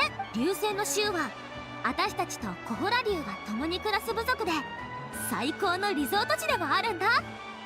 風習とかいろいろ教えてあげる。きっと気に入ると思うよ。 Oh yeah, is it in OC or I can't actually. Yeah, I've got no idea how to look at that right now.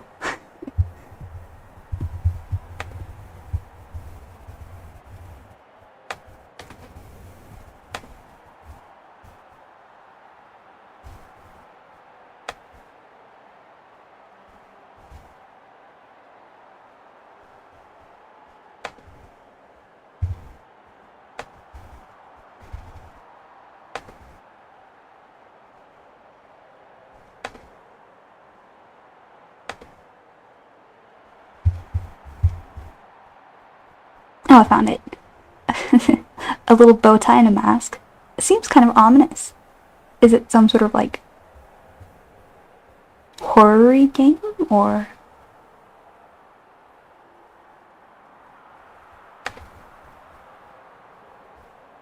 先を越されちまったみたいだな。キニチ？俺も探してたんだ。かがり木の民に招待したいと思ってな。Schemes of the Canopy remains a very sick かが sounding り木 name. の民出身だから、お前らも興味があるかもしれないと思って。ちょっと順番だよ。今回は私が先だからね。ああ、お前に譲る。旅人。ありがとな。よーし、準備ができたら流星の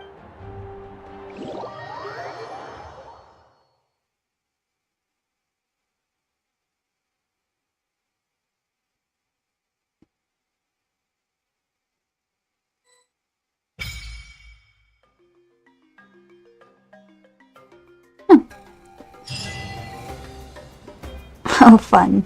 I love characters like that. I'm such a sucker for OP characters in general.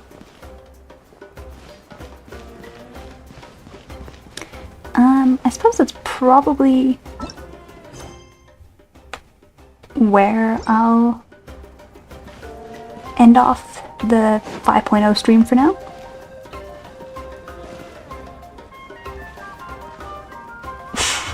I want to see if that would actually burn me. Seems pretty interesting so far. Hasn't gotten to any of the Archon quest stuff yet necessarily, but that's been quite a long time at this point.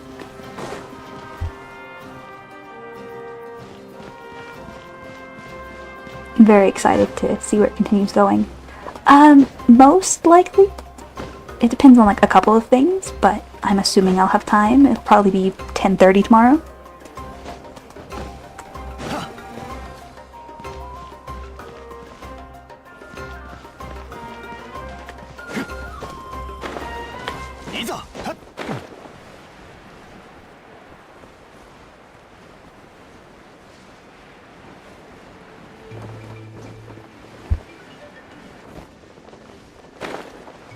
I do want to try mostly going through the 5.0 Archon quest while live, just so that if anyone wants to join me, they can. 10:30 p.m. PST.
it could end up being a little more random than that, but it shouldn't be any earlier.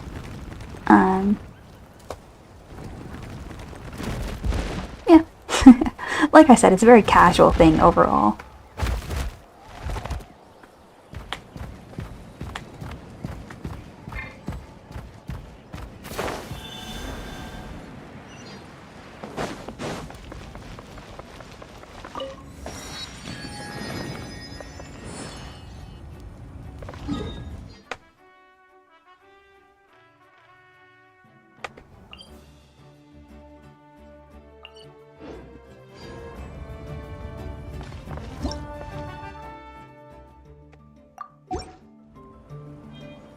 Yep. That's around the same time I started today. The stream ended up restarting because of that crash I mentioned. But, yep, same time.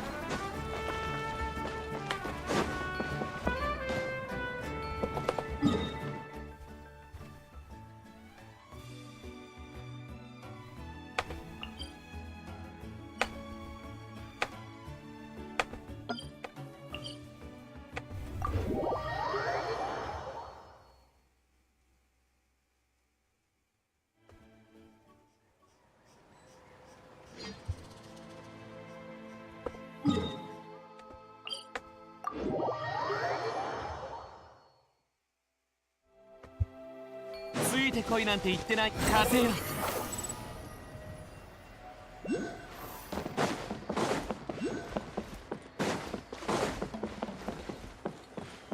遅い。ついてこいなんて言って天へと前。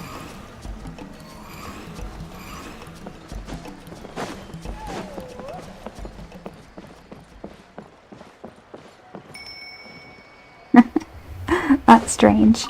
Thank you for the follow, though.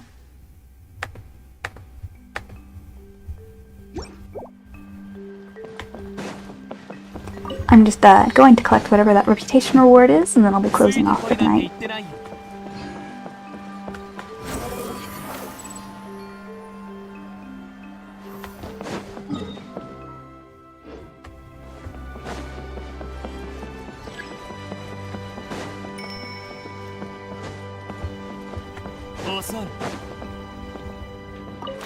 I said kid.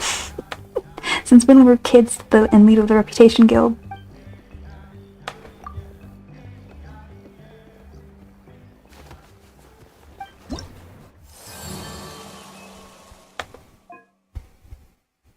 Oh. Interesting.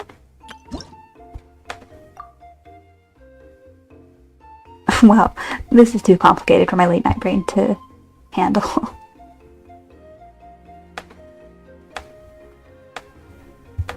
So are there individual ones for each group?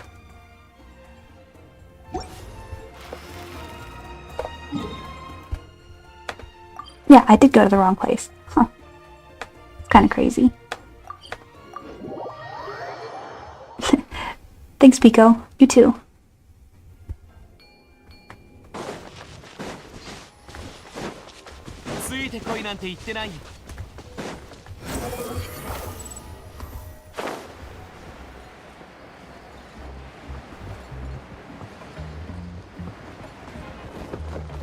It's actually crazy how they always find ways to make every nation have way more content than the previous one. Sometimes it's a little too much.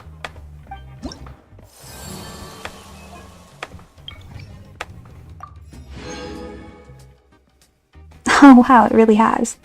It's 12:46 a.m. for me.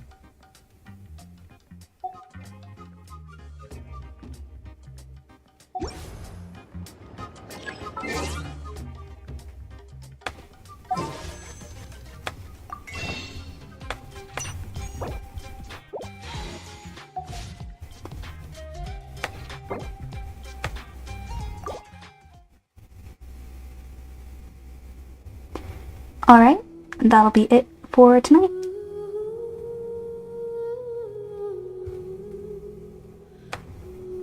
Have a nice night, everyone.